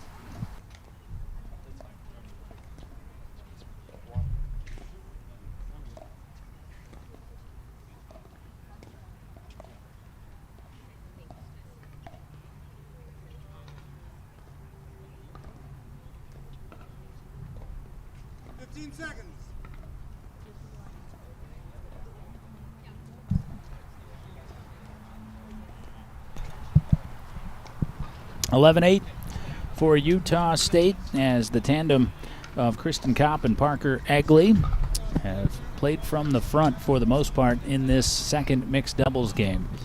Meanwhile, for A.J. Champagne and his partner Yelena Carlin, trying to flip what was a heavily predicted outcome favoring Utah State here after Utah Tech won both women's and men's doubles.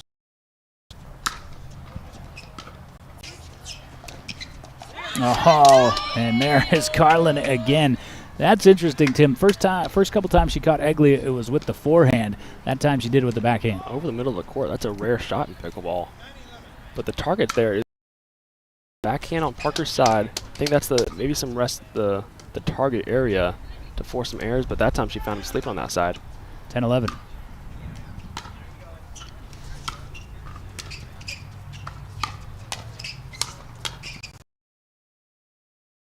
That was some strong pickleball from Kopp.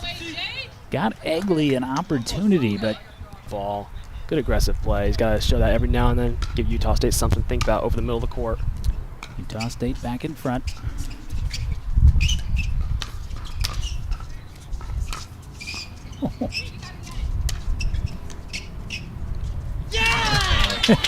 That point was rambunctious. That was something else. Had a little net tape, ATP, little flare, acting job from Egley to speed up. 12 all. Oh, that ball is way gone. It was way gone. Kopp knows knew it it, and too. she takes a frustrated timeout. She more than likely wouldn't have spiked it into the net without the no call, but you have to say no if you see your partner going up. So Utah Tech has flipped what was an 11-8 set, or 8-7 down at the changeover into a 13-12 lead. They have the overall game lead at 2-1. They prevail in this second mixed doubles game, Tim, and they are on to the finals to meet either their classmates, Utah Tech 1 or USC. They are unable to continue with this momentum in this individual. It will be a dream breaker. And again, DUPR Collegiate Pickleball powered by YOLO. We're playing the Gamma Chuck Tournament Ball, the official ball of DUPR Collegiate Pickleball. No apologies desperately needed today. The official hydration sponsor for DUPR Collegiate Pickleball. Republic, the official licensed college logo paddles of DUPR Collegiate Pickleball. This is the DUPR Collegiate Pickleball Nevada Super Regional.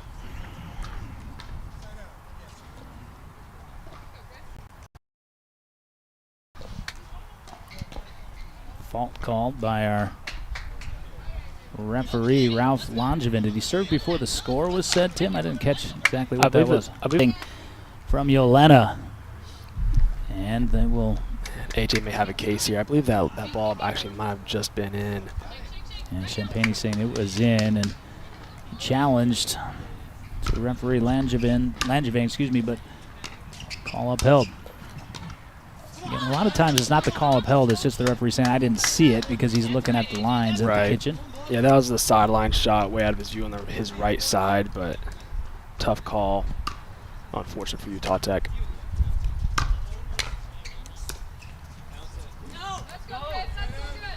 Kopp lets that one go from the call from Parker that time.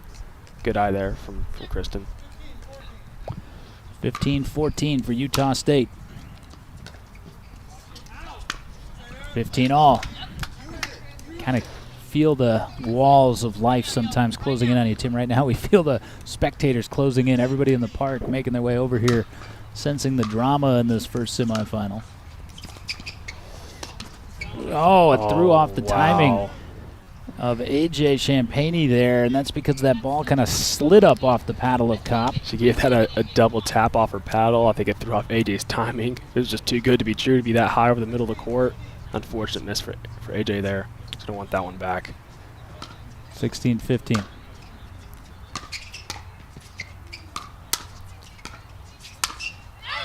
And that one too. Yeah. Because Yelena Carlin put him in a great spot. Once you miss one, you might miss the second one. Then pickleball's giving him that mental fortitude. See if he can bounce back here. 17-15. 16-17. Like you said, everyone's closing in here. It's 2-1. Game 4. Dream breaker maybe upon us, or are they looking to close it out? A lot of pressure here for these students here. Miscommunication. And that is Egley's ball. Kopp stepping into the middle there. Yes, but his forehand's been dynamite this match too, so Christian's got to trust that forehand of his. Let him take that ball. 17 all. And that time she did. Same ball. Yeah, ready for that shot. Too many times to the well from Carlin, and Egley sitting on it. That was the first time Parker was able to get a backhand winner this match. They tried to go to the backhand again. That's been working for him. Parker finally gets one to land, and maybe that's enough to turn his backhands around. 18-17. AJ Champagne had the early no call to his partner. Carlin did not hit it. He was right, but only right by about 2 inches. That was very close. Very courageous call from AJ, but the correct one nonetheless. 18 all.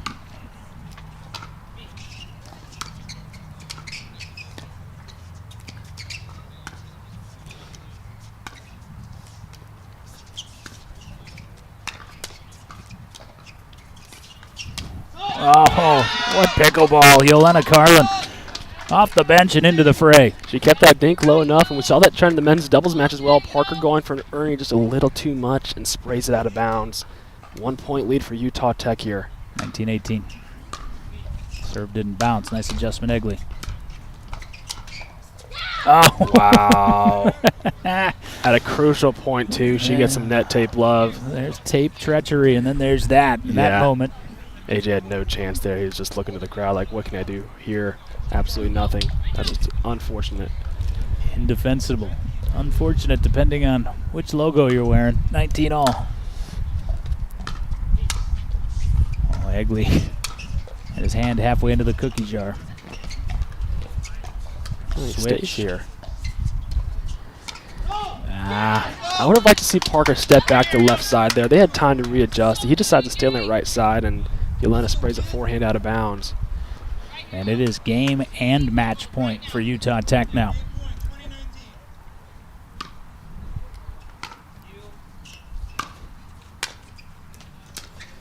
Hand switch from AJ.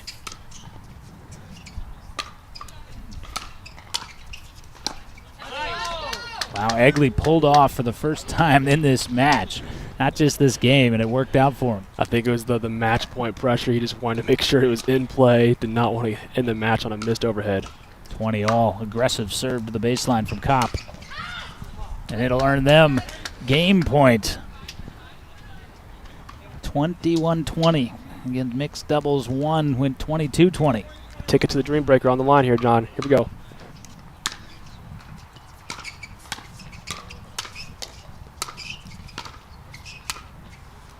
Kopp staying way back there. Gotta advance up. She does. And that'll do it. Wow. We're going to get a Dream Breaker in the desert. 20-20 in both mixed doubles games. Both go to the Aggies of Utah State. Utah Tech took women's doubles, men's doubles. Utah State comes roaring back, and we will have a Dream Breaker in the heat here from Henderson, Nevada, and Lifetime Fitness. Wow, semifinal number 1 sent the other way. We'll take a quick timeout and be right back. For those Dream Breaker lineups, this is DUPR Collegiate Pickleball and the DUPR Collegiate Nevada Super Regional from Performance Productions.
Dream Breaker time in our first semifinal between Utah State and Utah Tech. Again, Utah Tech came out on top in women's and men's doubles, but Utah State comes back in dramatic fashion, wins both mixed doubles games by scores of 20-20.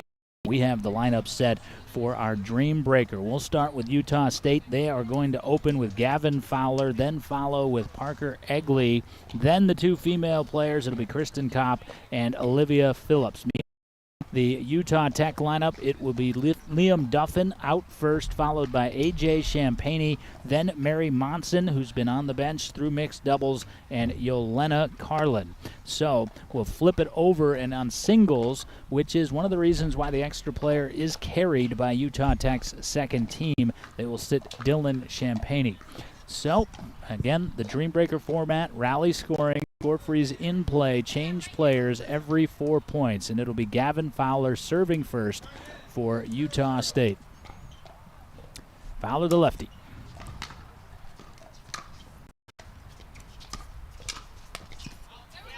And Fowler, nice anticipation to get back in position there, but unable to connect on Duffin's cross.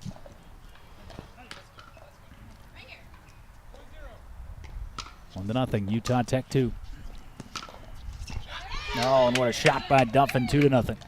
That's a great pass right down the line towards the backhand. But that return from Fowler just a hair short, and Liam's able to find the space as Fowler wasn't fully at the line, trying to recover.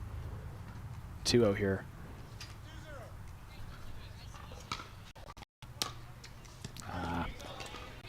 And Fowler lifted up just a touch, and that's all it takes. 3-0. Duffin trying to take all four. Fowler trying to salvage one at the outset of this Dream Breaker.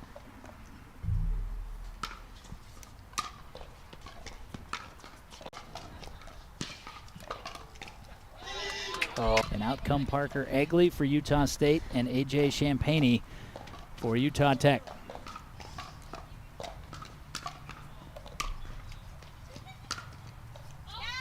And Champagne picks up right where his teammate left off. Not even a reach there from Parker to grab that ball. Just AJ hit just the perfect winner there. Curious to see in this matchup how Parker advances to the line, covers that court line, use that reach to his advantage. See able to reach down there. Oh. Wow. And the loudest exclamation verbally of the match from Champagne, and rightfully so. That may have been the finest shot we've seen today. From Utah Tech right now, it's just lethal passing shots right now from both sides, from Liam and now AJ there. That is a disgusting backhand roll there to the opposite side. 6-0 for Utah Tech. High return. Oh, and he missed it. That was probably the easiest look that Champagne's had. First point for Utah State. Yeah, he got a high bouncing, shallow return. I don't think he had his feet fully wrapped around the ball. A little out of position, yanked that ball just wide. Nice deep return, and 3 of 4 taken by Champagne. 7 of 8 taken by the Utah Tech men. 7-1. Yeah, that's a big hole. But so here's the strength of the Utah State lineup right here. It's Kristen Kopp. She has a 5.625 DUPR in singles. See if she can get her team back in the match here. And she earns the first point. Again, Mary Monson has not been competing in a while. Played women's doubles the very first match. Notice how that time, see, Chris on her return chose to stay back there. I think she's going to play a little more patient game, more methodical game from the baseline, look to pass, and set up shots just like that. Kristen Kopp with a subtle head nod to herself as she has won the first two. So Kopp has drawn Utah State back within 3-7. If Utah State's going to have any success here, she may have to really carry this side of the lineup as she is up 3-0 now in this mini matchup. Well, remember when we were discussing Mary Monson's background in pickleball, she's just 15 years of age, did not grow up playing tennis, came straight into pickleball. When you do that, you play an exorbitant amount of doubles, not a lot of singles. Salvages one, though, and when you had that big lead, that's all she needed to do at that point. 8-4 for Utah Tech, but Kopp able to steady the Aggies just a bit. That's another interesting matchup too, as Yolena faces off with Phillips here. Can they close the gap a little bit more on the ladies' side? First one to Utah State. A little bit of air off the edge of the frame from Yelena. 5-8 Utah State, 4 of the last 5.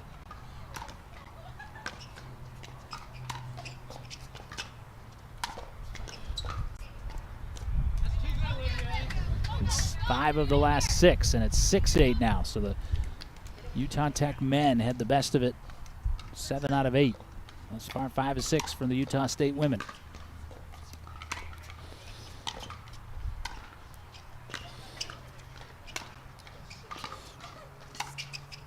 What an angle. And from Olivia Phillips been in control of all 3 points thus far, trying for the clean sweep, trying to level us up at 8 apiece. That was a poised winner there. Just passing into the open court with a subtle backhand. Great shot. And does. Sweeps Wow. all 4. Phillips triumphantly looks over to the bench as Gavin Fowler comes back to the court. He dropped all 4 the first time through. It's one resilient Utah State team here. They're down 2-0 in the first set of 4. Down big in the singles dream breaker so far, and they're crawling back into it again. And got a little lucky, and Yeah. we'll take it. And have flipped what was a 7-1 deficit into a 9-8 lead.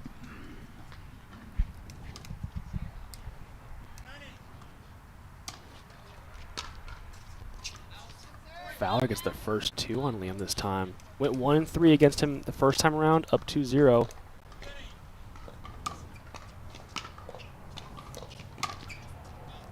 But a little loose there to 10-9. Kristen Kopp saying you're good right here. Keep the momentum. Liam Duffin will serve down 9-10.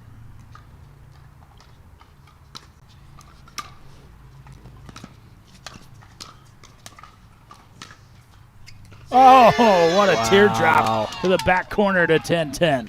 Yeah, I think he could have had a paddle on that ball too. He just regrets leaving that ball away. I think he was going to curl that ball to the opposite side, but it finds court. Liam makes it pay for it. So 10-10, second time through now. AJ Champagne for Utah Tech. Parker Egley for Utah State. Went 3-1 to Champagne the first time. First one to Egley, though. Yeah, if it's going to go Utah Tech's way, they got to find those passing shots like they did the first time around. We will change ends at 11-10 for Utah State. Again, as this day has continued, the temperature has continued to rise. This has been a lengthy semifinal, not only in the fact that it's advanced to the Dream Breaker, but also to the fact that all 4 games were competitive, never more so than mixed doubles, both 22-20. So we've kind of gotten Tim to that midday heat. Right. And after playing 4 doubles matches, coming out to play singles, having the temperature be even hotter than it was when you were playing doubles, you can kind of see it. Everyone's conserving as much energy as they can in between points. Yeah, I think the biggest gap in that first group of 4 games is maybe 21-17. It's like you said, every game's been close. We're in the Dream Breaker now, in a tight Dream Breaker match. Who's going to stay the most focused, even under these extreme conditions? 94 degrees, sunny. There is not a cloud in the sky, literally. Competitors are used to it, though. They played all the way to 5 o'clock yesterday in pool play. And Parker anticipated the move of Champagne to 12-10. He put his blinker on the wrong way there. Good disguise there from Parker. Opens the hands up, pushes it down the other way. Had AJ going the wrong way.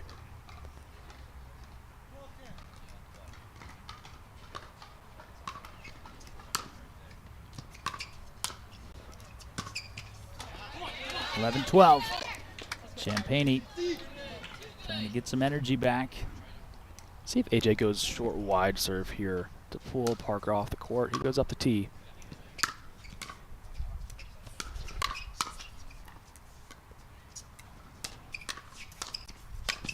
Oh, What a battle. Parker with the stare down. You love to see that. That is some classic collegiate pickleball action there. well, that was some mind games in that point because Champagne tried to go forehand. Egley was sitting on it. It was a great shot from Champagne after that to keep the point alive, but Egley, He says, how dare you even attempt that shot? 13-11. Utah State had the better of it on the female side the first time. But Monson's warming back up. Yep, to your point, can the Utah Tech ladies respond here? They had a rough go the first time around. Good start here from Mary, playing a really tough opponent, Kristen Kopp. Yeah, the most seasoned player amongst all the players, both rosters, is Kristen Kopp. Especially in singles. 12-13.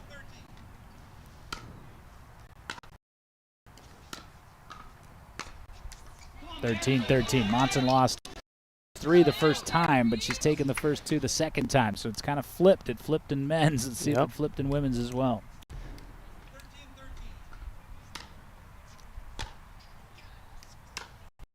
Monson didn't call that out. It was. Doesn't matter. And Kopp splayed out, and she's okay. Bounces right back up with a smile, but everyone, brief moment of concern there. Great shot from Mary there. That was a great touch to place that ball so shallow in the kitchen. Little slice, pulls the handle of that paddle down and places that ball perfectly. 14-13.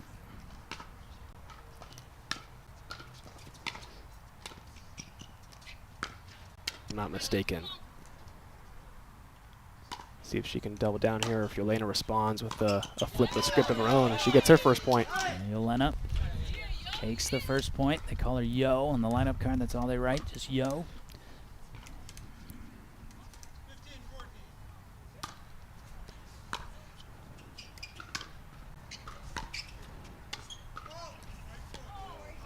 And a fault on the leading foot called against Carlin. 15 all. Good call there. I believe that foot was just over the line. Great shot, Olivia. 16-15 Utah State. Let's go.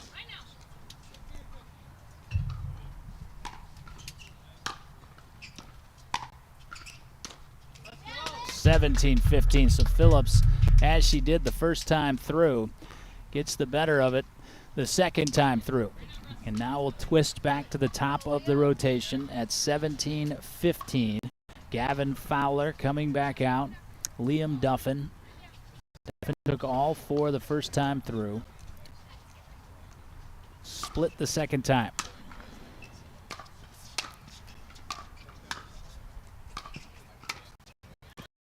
Good from Duffin, point. particularly in that spot. 16-17. Yeah, if Utah Tech's going to want to come back and win this match, it's got to start with Liam. He's one of the leaders of this team. See if he can get a few more points here for Utah Tech.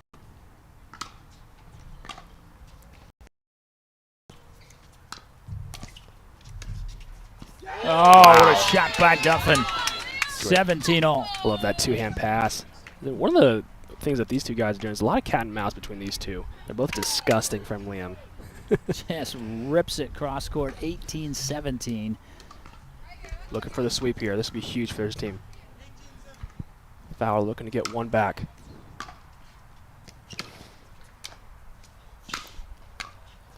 And does. Duffin thought about diving, thought better of it for his own well-being and also the well-being of our broadcast location. 18 all. And this is the matchup we wanted to see. You saw the visceral reaction the last time through from Egley. Champagne had the best of it the first time.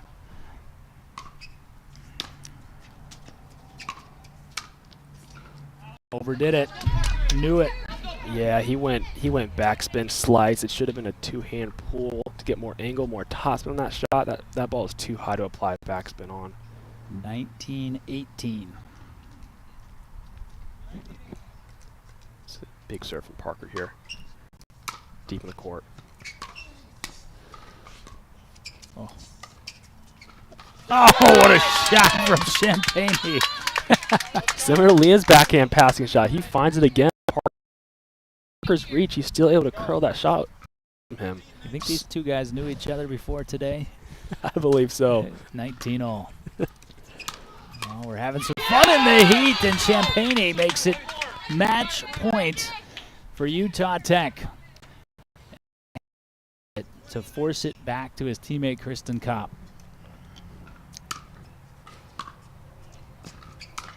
Options. And he missed. Wow. Egley left that Ball flies past his back, and he chooses to let it go, and it's the correct decision. 20 all. Oh, 21-20. Monson took her eyes off the serve return. Now Utah State flips the script here. They get one of their best singles players out there against Mary with the match point of their own. The smile from Kopp is gone. The icy stare after she earns match point. 21-20. Got her lunging. And that'll do it. Wow. Utah State, in the most dramatic of avenues, takes semifinal number 1. You see in the reactions from the players, it wasn't this big boisterous celebration. They're gassed, Tim. They had to go all the way to the end of Game 5, 22-20. Utah State, 3 consecutive wins, 22-20. Mixed doubles 1, mixed doubles 2, and the Dream Breaker. You can't have any more tension than that What a here comeback in it was. Henderson. And yeah, Utah Tech had their opportunities, including right there for A.J. Champagne. They'll be thinking about that. But a tremendous run for Utah Tech 2. Utah Tech 1 will try to represent the Trailblazers in the final. As we get set now for semifinal number 2, we'll get Tim's thoughts on semifinal number 1 after that. Much needed water for everybody. Regroup, everyone. DUPR Collegiate Nevada Super Regional is off to a sizzling start here in the desert.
Captains, any captains? Utah Tech, USC captains. Got you both here.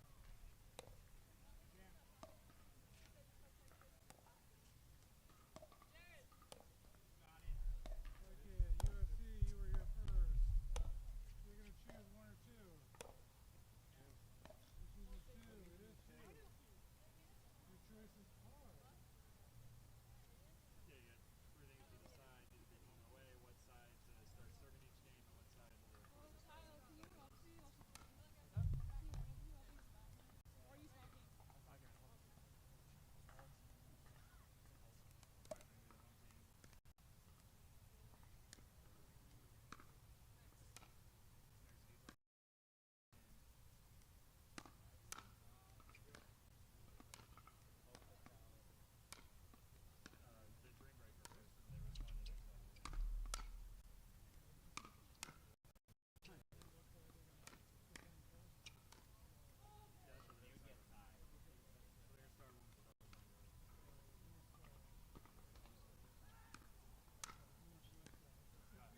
get tied.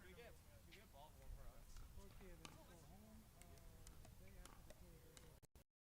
They don't have to do that until after we finish playing. Because sometimes depending on the score, you can just have them in left.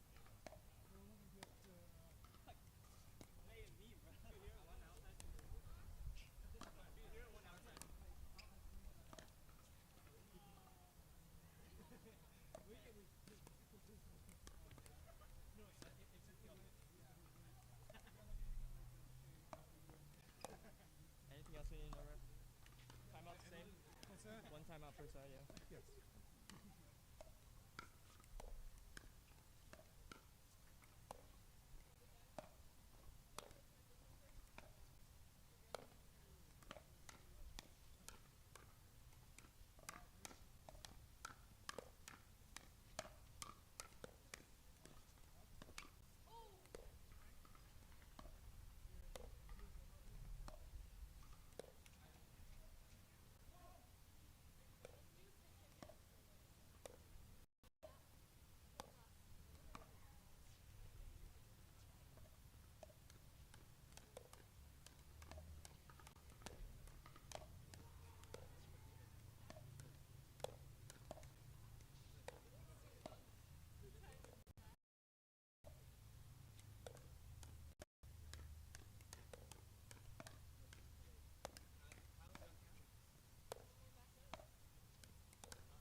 People play pickleball for exercise, competition, or to hang out with friends. What your reason is doesn't matter to Gamma. What matters is that you play, that you enjoy playing with passion, and you have so much fun you can't wait to play again. At Gamma, we offer paddles perfect for all levels, including yours. It's about you, the player, and what feels right. Pickleball is your game. Make Gamma your paddle. Play to live, live to play. Gamma Pickle.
Oh, sorry.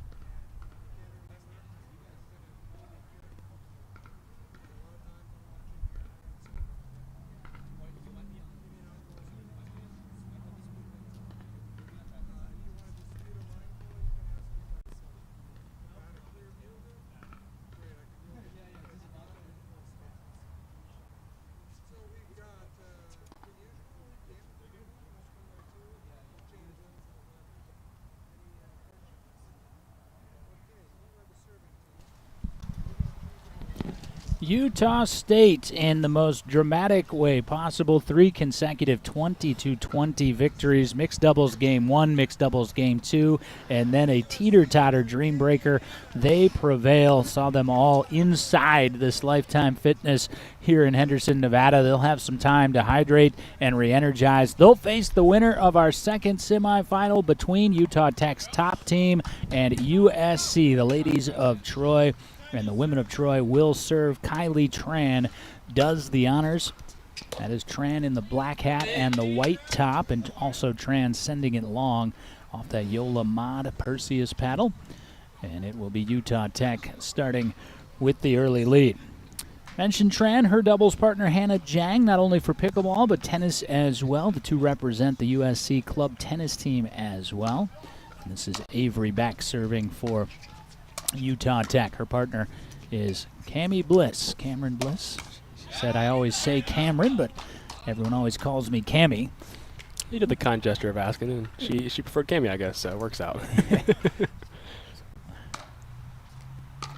1-1.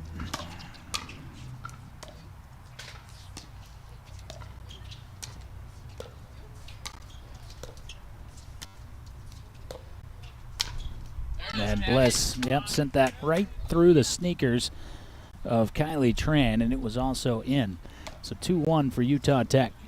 I had the chance to watch these two teams play yesterday, and one thing I'm noticing about this Utah Tech team is Cameron, with her reach, just at that forehand just there, has a lot of power to her game. And for Avery on the other side, she has a ridiculous two-hand backhand counter that's really lethal. I think they're going to try to lean into those two strengths as they try to advance through this match. But for this USC side, I just find a really pesky bunch. They're always in points. They dink well. They play great defense. Should be an interesting matchup here. They manipulate the tape just like that to a score of 2-3 on the side out. You mentioned the backhand for Beck and the forehand for Bliss, but you just saw the backhand for Bliss.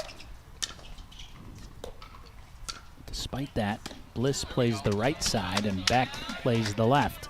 I think when we see Avery play in mixed doubles, you'll see that backhand over the middle of the court. Has a lot of good counterattack power. Cammy can bring it too. They've got a lot of power on that side. And Bliss, powerful serve. Bliss, the junior from St. George, Utah. She's a radiography major. Played volleyball and basketball, and that's not surprising given her height.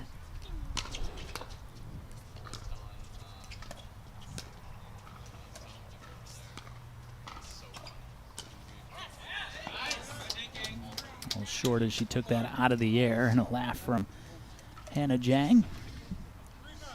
3-5. Beck making the call on the serve that was deep, 6-3. Beck, meanwhile, a sophomore, also from St. George, Utah, management major. Tennis background. Beck has the highest winning percentage in collegiate pickleball at 95.6%. She won individual and team nationals. Also the pickleball director at the Summit Athletic Club. She's also a wake surfer, loves all things water. I think she's really the star of this Utah Tech team, representing mixed doubles really well, and definitely this women's doubles matchup as well. Great read by the aforementioned Avery Beck there. 7-4 for Utah Tech. Utah Tech heavily favored as a team in this second semifinal. As the 1 seed, they came in as the 1 seed. They left the pools as the 1 seed.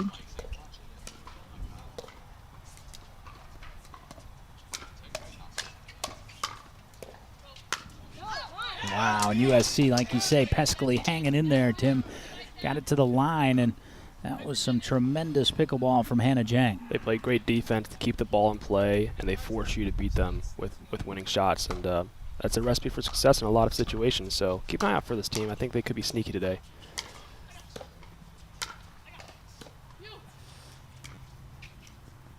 Tandem from USC said they've been playing pickleball together for about 6 months, as Bliss with the put away, but been playing tennis together for much longer than that. Doubles partners in both. Tran, 21, and a senior from Alameda, California. Business major with a tennis background. Meanwhile, Jang, the senior from Charlotte, North Carolina, so made the move from coast to coast.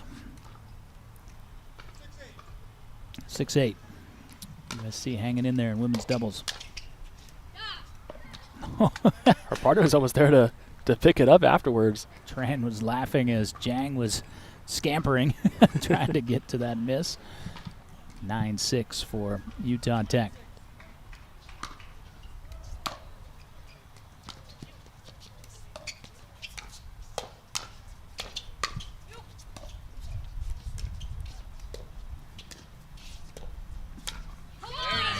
Little alley there, and a nice job from Cammie Bliss to take a little off and make sure it was in.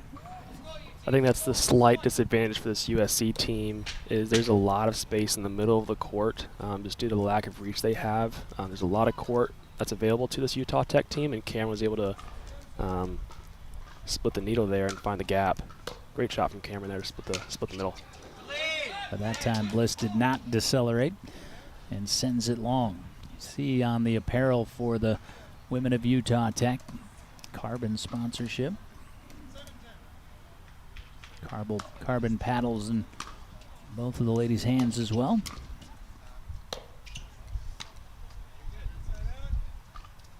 And that will be the 11th point at 11-7 to take us to the change of ends. Utah Tech, their top team, has the advantage. It will not be all Utah Tech in the final, as Utah Tech's second team fell again dramatically in our first semifinal. Utah State instead awaits the winner of USC and Utah Tech. It has been a tremendous weekend of pickleball here at Lifetime Fitness in Henderson, Nevada. Again, Lifetime really on the national scene in pickleball, as is Delaware Life, the title sponsor of all of DUPR Collegiate Pickleball, powered by Yola, as well as Head, the official paddle and footwear of DUPR Collegiate Pickleball, and the Gamma Chuck Tournament ball in play throughout this weekend, as it is for all DUPR competitions, as it will next week in Houston, as the show heads on to Houston, Texas for the Texas Super Regional, and the week after Phoenix, Arizona, as we'll get back into the desert in North Scottsdale for the Arizona Super Regional. This is the third of 5 stops against Florida Atlantic University. The Owls claim to the Florida Super Regional. Meanwhile, UVA, the University of Virginia, the Cavaliers, prevailed a week ago today at Pickleball Virginia Beach. So Avery Beck will serve off an 11-7 lead for the Trailblazers.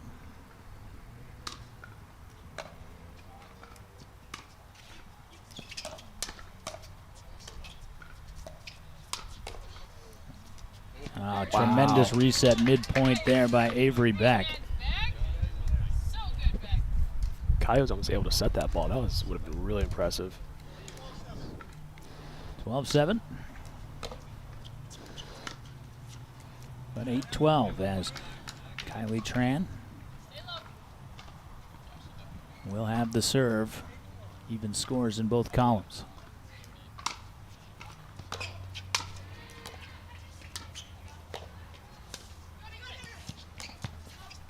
Bliss went a little finesse there. Tran thought it was an attackable ball, but too severe on the angle.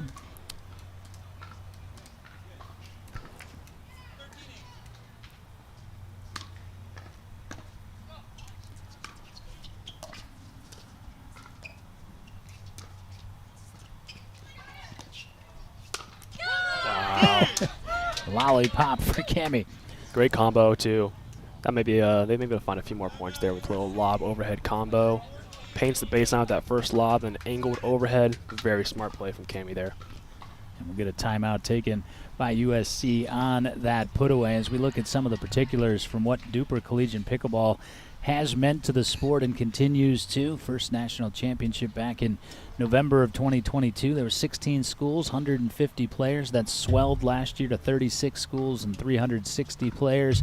Ran 12 regionals in 2023, running 9 super regionals in 2024. 4 of those were back in the back in the spring, including the first Virginia Super Regional, which was at our place of Performance Pickleball RVA. This is the 7th of 9. I mentioned that Houston and Scottsdale are on deck for 8 and 9. How many of these teams do you think will be at that Scottsdale one? Well, you have to imagine Arizona State, Grand Canyon will definitely be there. I can see USC making the trip down, and we'll have that full lineup. But a lot of these teams have now secured their bids to nationals, which will be contested November 1st through the 3rd as part of UPA World and the UPA World Championships. Jang did the work to keep it in play, but not to be denied was Avery Beck.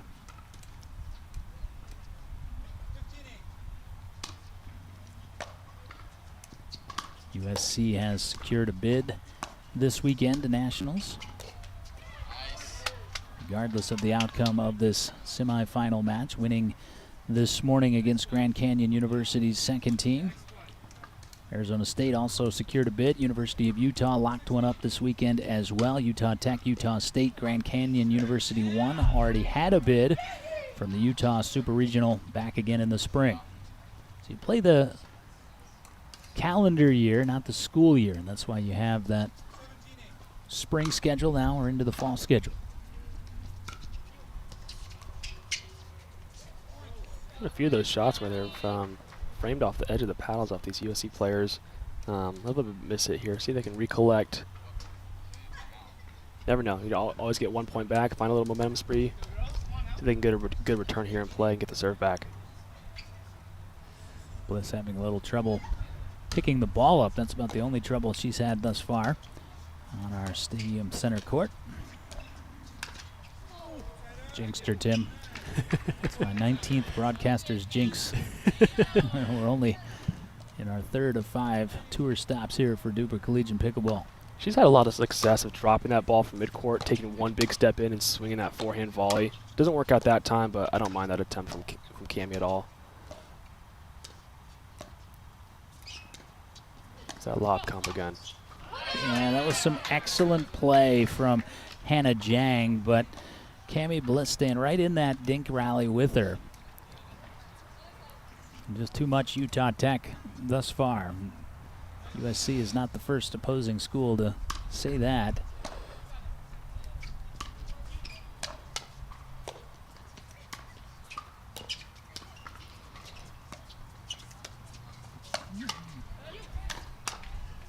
Wow. Oh, wow. Defense was extraordinary from Utah Tech, and it was all predicated on an elevated cross-court dink from Beck. Tried to play her way out of her own mistake, couldn't quite do so. Hannah and Kai were able to find a speed up there in the middle of that rally. Test the hand speed of Cammie and Avery a little bit. And maybe their best chance of success to try to speed up this game a little bit and utilize their hand speed to their advantage. Nice 1-2 punch there from Tran and Jang to 11-19. In a marathon in the first semifinal.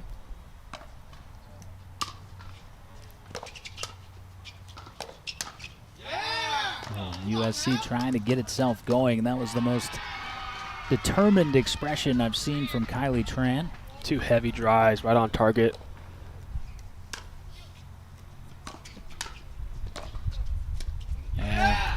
That's the mistake I've seen Beck make a couple of times with her right foot. Just needs to take that as a backhand out of the air. Yeah, I think what threw her timing off is both Kylie and Hannah hit the ball at the same time over the middle of the court. I think it threw the timing off just a little bit and caused a little bit of a dead hit.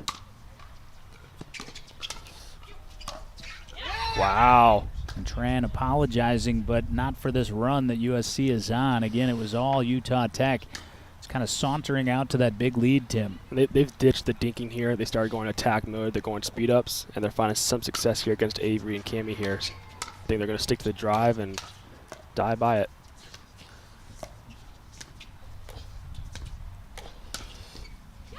But Cammie able to reach in and end that run. And again, the lead was so wide that Utah Tech had a wide margin for error as well. 2014 serving for women's doubles.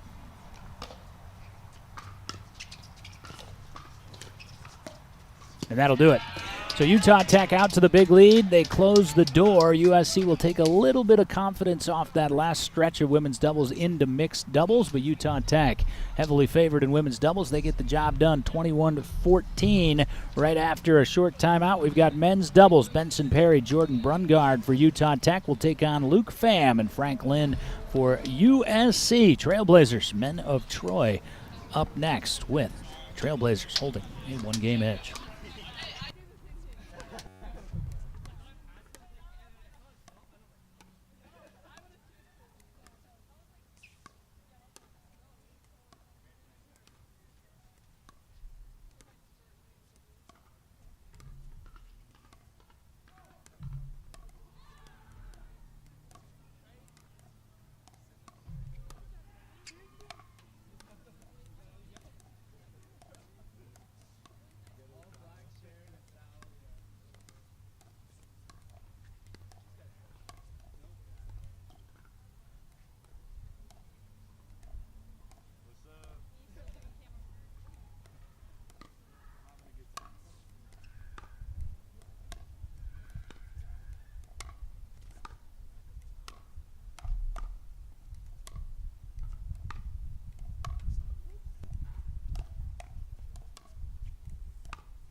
You're playing, right? Oh, when we get a side out, I'd be the first server.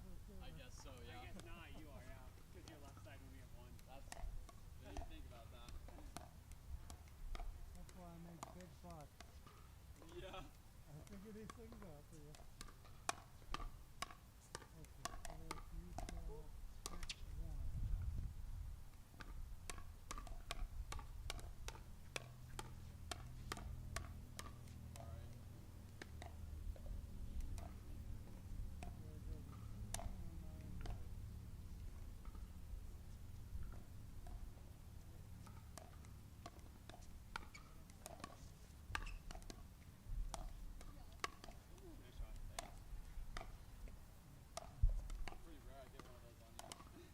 Luke, what side are you playing? Takes about an inch and a half Right for the side, on right my shoulder side. that I can't right there. You good, Benson? Okay. Get some water.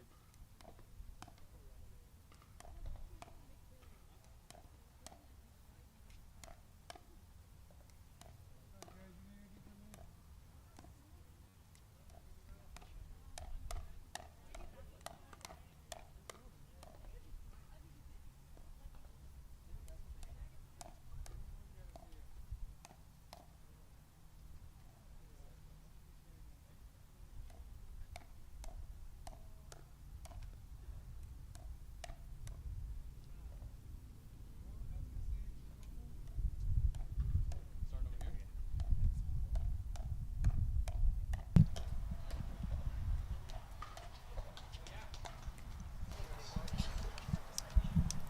Nevada Super Pickleball continues from Lifetime Fitness and Lifetime Pickleball here in Henderson, Nevada, just outside of Las Vegas. John Laser, Tim Cash back with you, looking at the match summary from our second semifinal. Women's doubles goes to Utah Tech. Beck and Bliss prevail over Jang and Tran 21-14. However, as we arrive at men's doubles, this will actually be the lone match in this match, or lone game in this match. That will favor USC. We'll look at that right now from DUPR. 69% chance that USC wins to even us up in this match, and that is because Luke Pham and Frank Lynn carry the combined and average DUPR score of 5.404. Meanwhile, Brenson Perry and Jared Brungard, 31% chance to win, 5.201. But Tim, this is a matchup that we've already seen yesterday, and it was won by USC.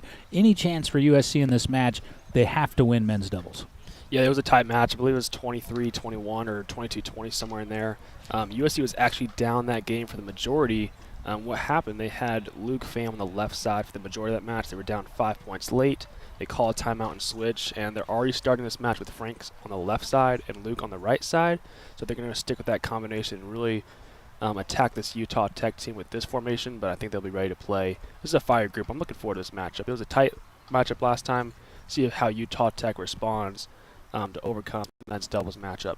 Benson Perry and Jared Brungard, meanwhile, they've been sitting for a while, sat through women's doubles, of course, but after that marathon first semifinal, so it's been a bit since their quarterfinal win this morning over Arizona State. And we'll introduce, as you look at the USC Trojans, they're wearing the white shirts. Frank Lynn is the taller of the two players and nearest to you on the screen. Meanwhile, Luke Pham will serve in the backwards ball cap. He serves to Jared Brungard, who plays the right side for Utah Tech.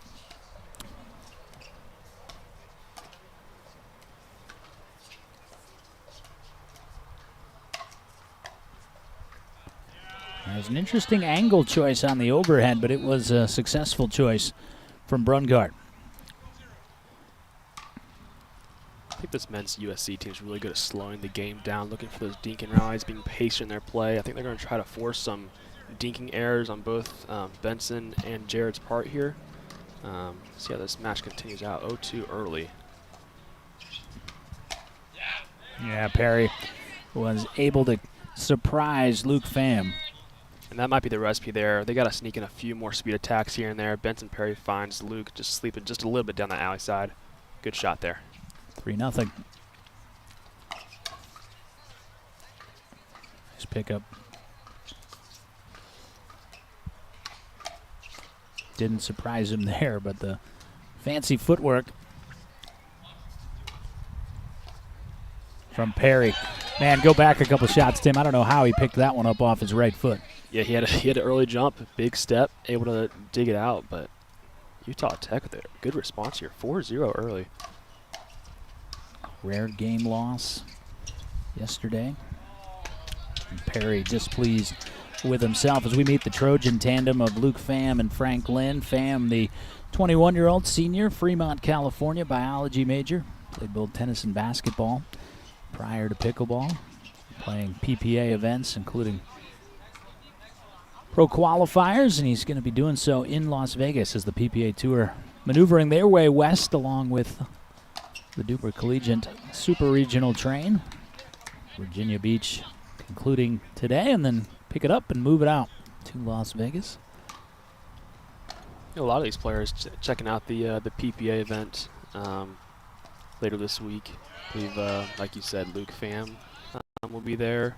Frank Lynn will be there. He's already played in some PPAs. Yep. Lynn, the elder statesman, 25 years of age. He's from Hilton Head, South Carolina. So again, traversing coast to coast. And Frank Lynn hasn't looked like himself thus far in this match, Tim. Yeah, just some errors here and there. I think he'll look to clean it up. They had the dinking errors go favor them the last time around, but it hasn't been the case so far. They might need to change the pace of play to flip the tide here. Brungard unable to coax that over the net. 3-7 off the serve of Lynn.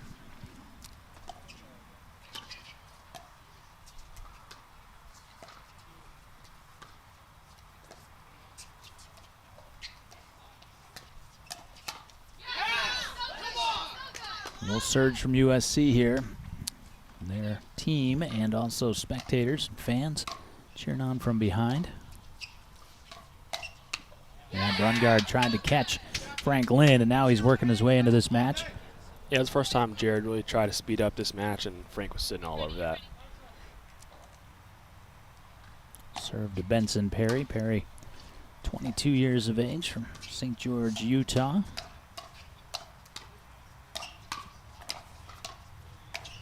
Majoring in resets at the moment, but a management marketing major at Utah Tech. And here come the Trojans.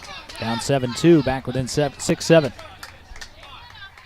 I'm going to look for them to really establish that dinking pattern with Jared here. They had a lot of success doing that last time. They found a couple errors now here with Jared.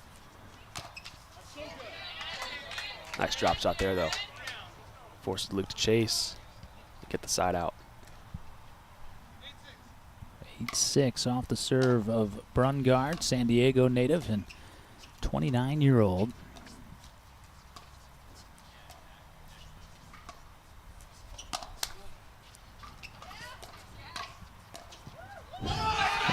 ATPs on opposite sides, and Utah Tech's there to clean it up. But good defense by USC to keep that point alive. Wow. Yeah, you saw the pedigree in this matchup yesterday where all four players are just top-notch, professional caliber, almost playing at the collegiate level. You get points like that. And that. And they're rolling. They've got the timing down. They're finding the good spots on USC here to attack, and they're rolling here so far.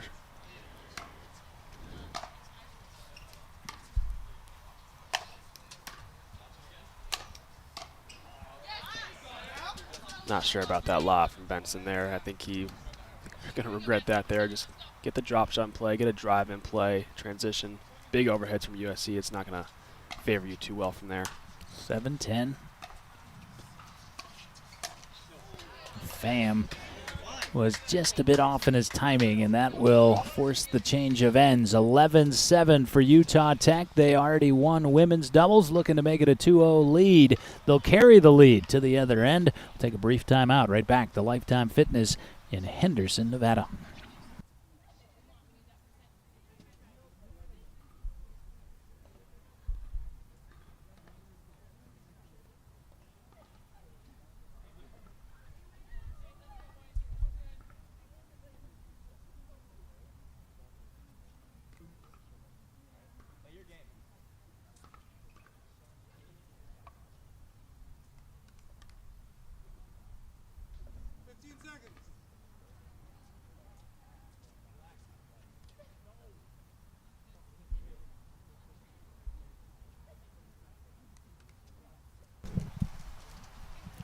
11-7 advantage for Utah Tech. Their serve, and the serve will come from Benson Perry.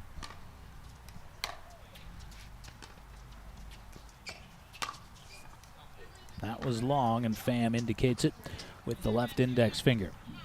Again, representing Carbon and wearing the trademark black of Carbon, and that is an aggressive choice, as I realized I went with the dark navy blue today also. Not my finest decision. I almost went with my dark black long sleeve today. I'm glad I did not do that.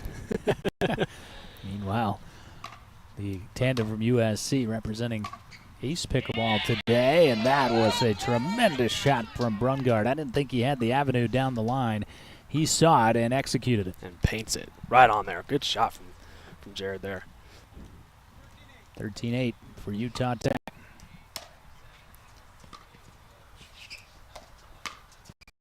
Oh, love that punch from Benson Perry.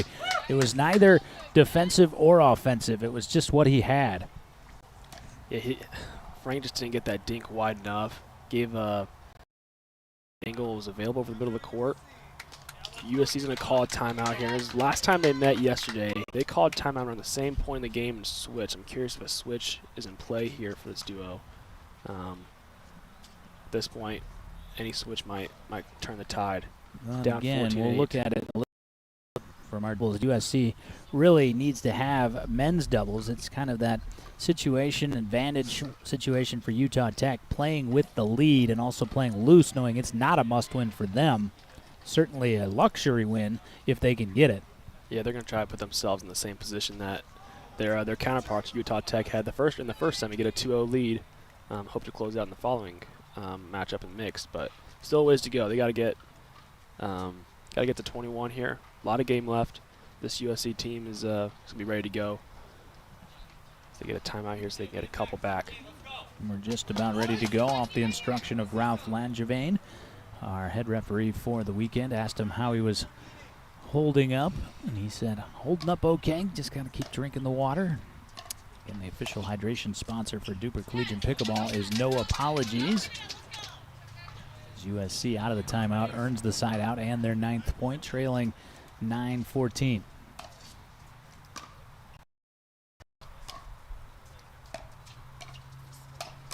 Yeah, great shot by Frank, his partner Luke Pham. And John, they did decide to go for the switch. They put Luke on the left side there, and immediately the forehand pays off from Luke. And in this scoring system, you can only change sides on timeout. Also, a tactical one, along with an attempt to shift the momentum. However, Jared finds Luke's backhand immediately afterwards. 15-10 off the serve of Benson Perry.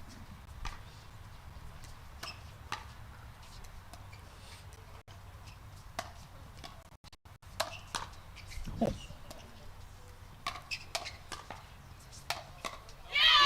Well, some extraordinary resets from Benson Perry, but Brungard, a couple ill-advised shots in that rally. Yeah, they keep going. I don't see the upside for it at all. This USC team has the athleticism to really put that ball down, and for the rest of that point, they were on the back end. USC gets another quick point here. 12-15, get off the switch.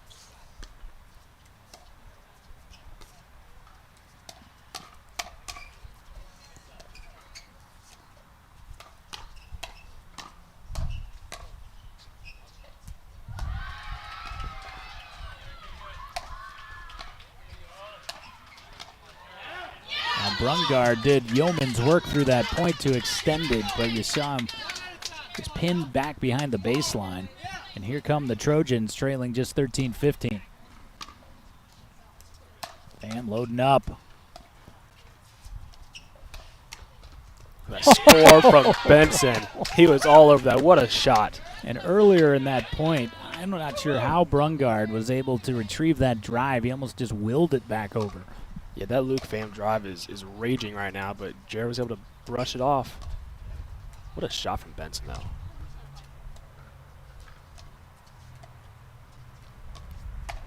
And a well-timed.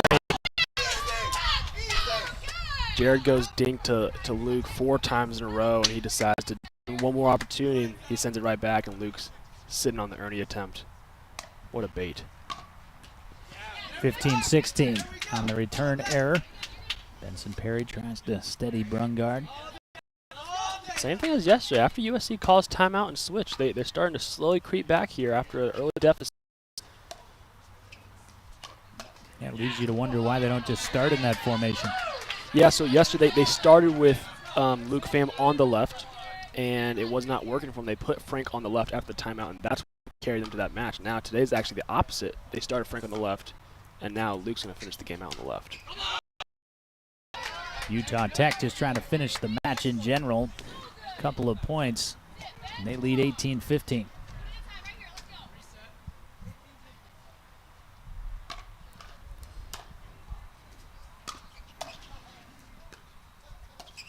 (20-15), and USC had some just strokes of brilliance to get themselves back within a point, but then some ill-timed missteps. Yeah, they're playing a little timid right now, John. They've shelled up a little bit, specifically Frank. I think he had an opportunity to go forehand alley against Benson. So they can leave it all on the court here. Wow. And that paddle work and reflexive nature from Perry, just too much throughout the game. That was the difference. Brungard, Perry, Utah Tech are triumphant in men's doubles, and the Trailblazers have now taken women's doubles and men's doubles. They'll need just one of two mixed doubles to advance to the finals. Utah State, the Aggies, sit and wait. They will await their opponent, as will we. Mixed doubles lineups come your way on the other side. This is the DUPR Collegiate Nevada Super Regional, just outside of Las Vegas. We're in the desert, and we're heating up towards the finals.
John Laser, Tim Cass back with you courtside. We just keep pulling these tapes further back as the sun rises into the afternoon sky here, but what an event it has been at Lifetime Fitness, and been fun to get a look at this pickleball facility here built by Lifetime. They've, of course, got, I'm sure they have count of them, but countless to us across the country, and big part of the pickleball scene. And that's what's really been fun about DUPR Collegiate Tour, Tim, is just starting down in Florida and Port St. Lucie, almost.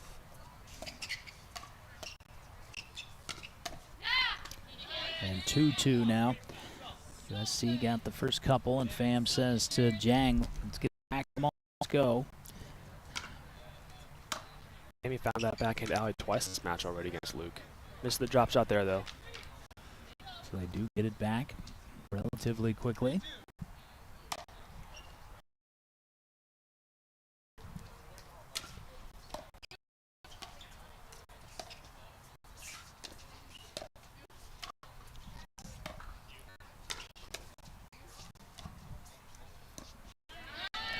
But so does Utah Tech. Working really hard to keep Luke on as possible. They are sending a lot of dinks his way. Want to travel towards the center. Not really letting him fully loose there. Big whiff on the return from Luke there. Don't see that too often. Yeah, that's interesting. And again, it's interesting how they constructed this facility. You can see why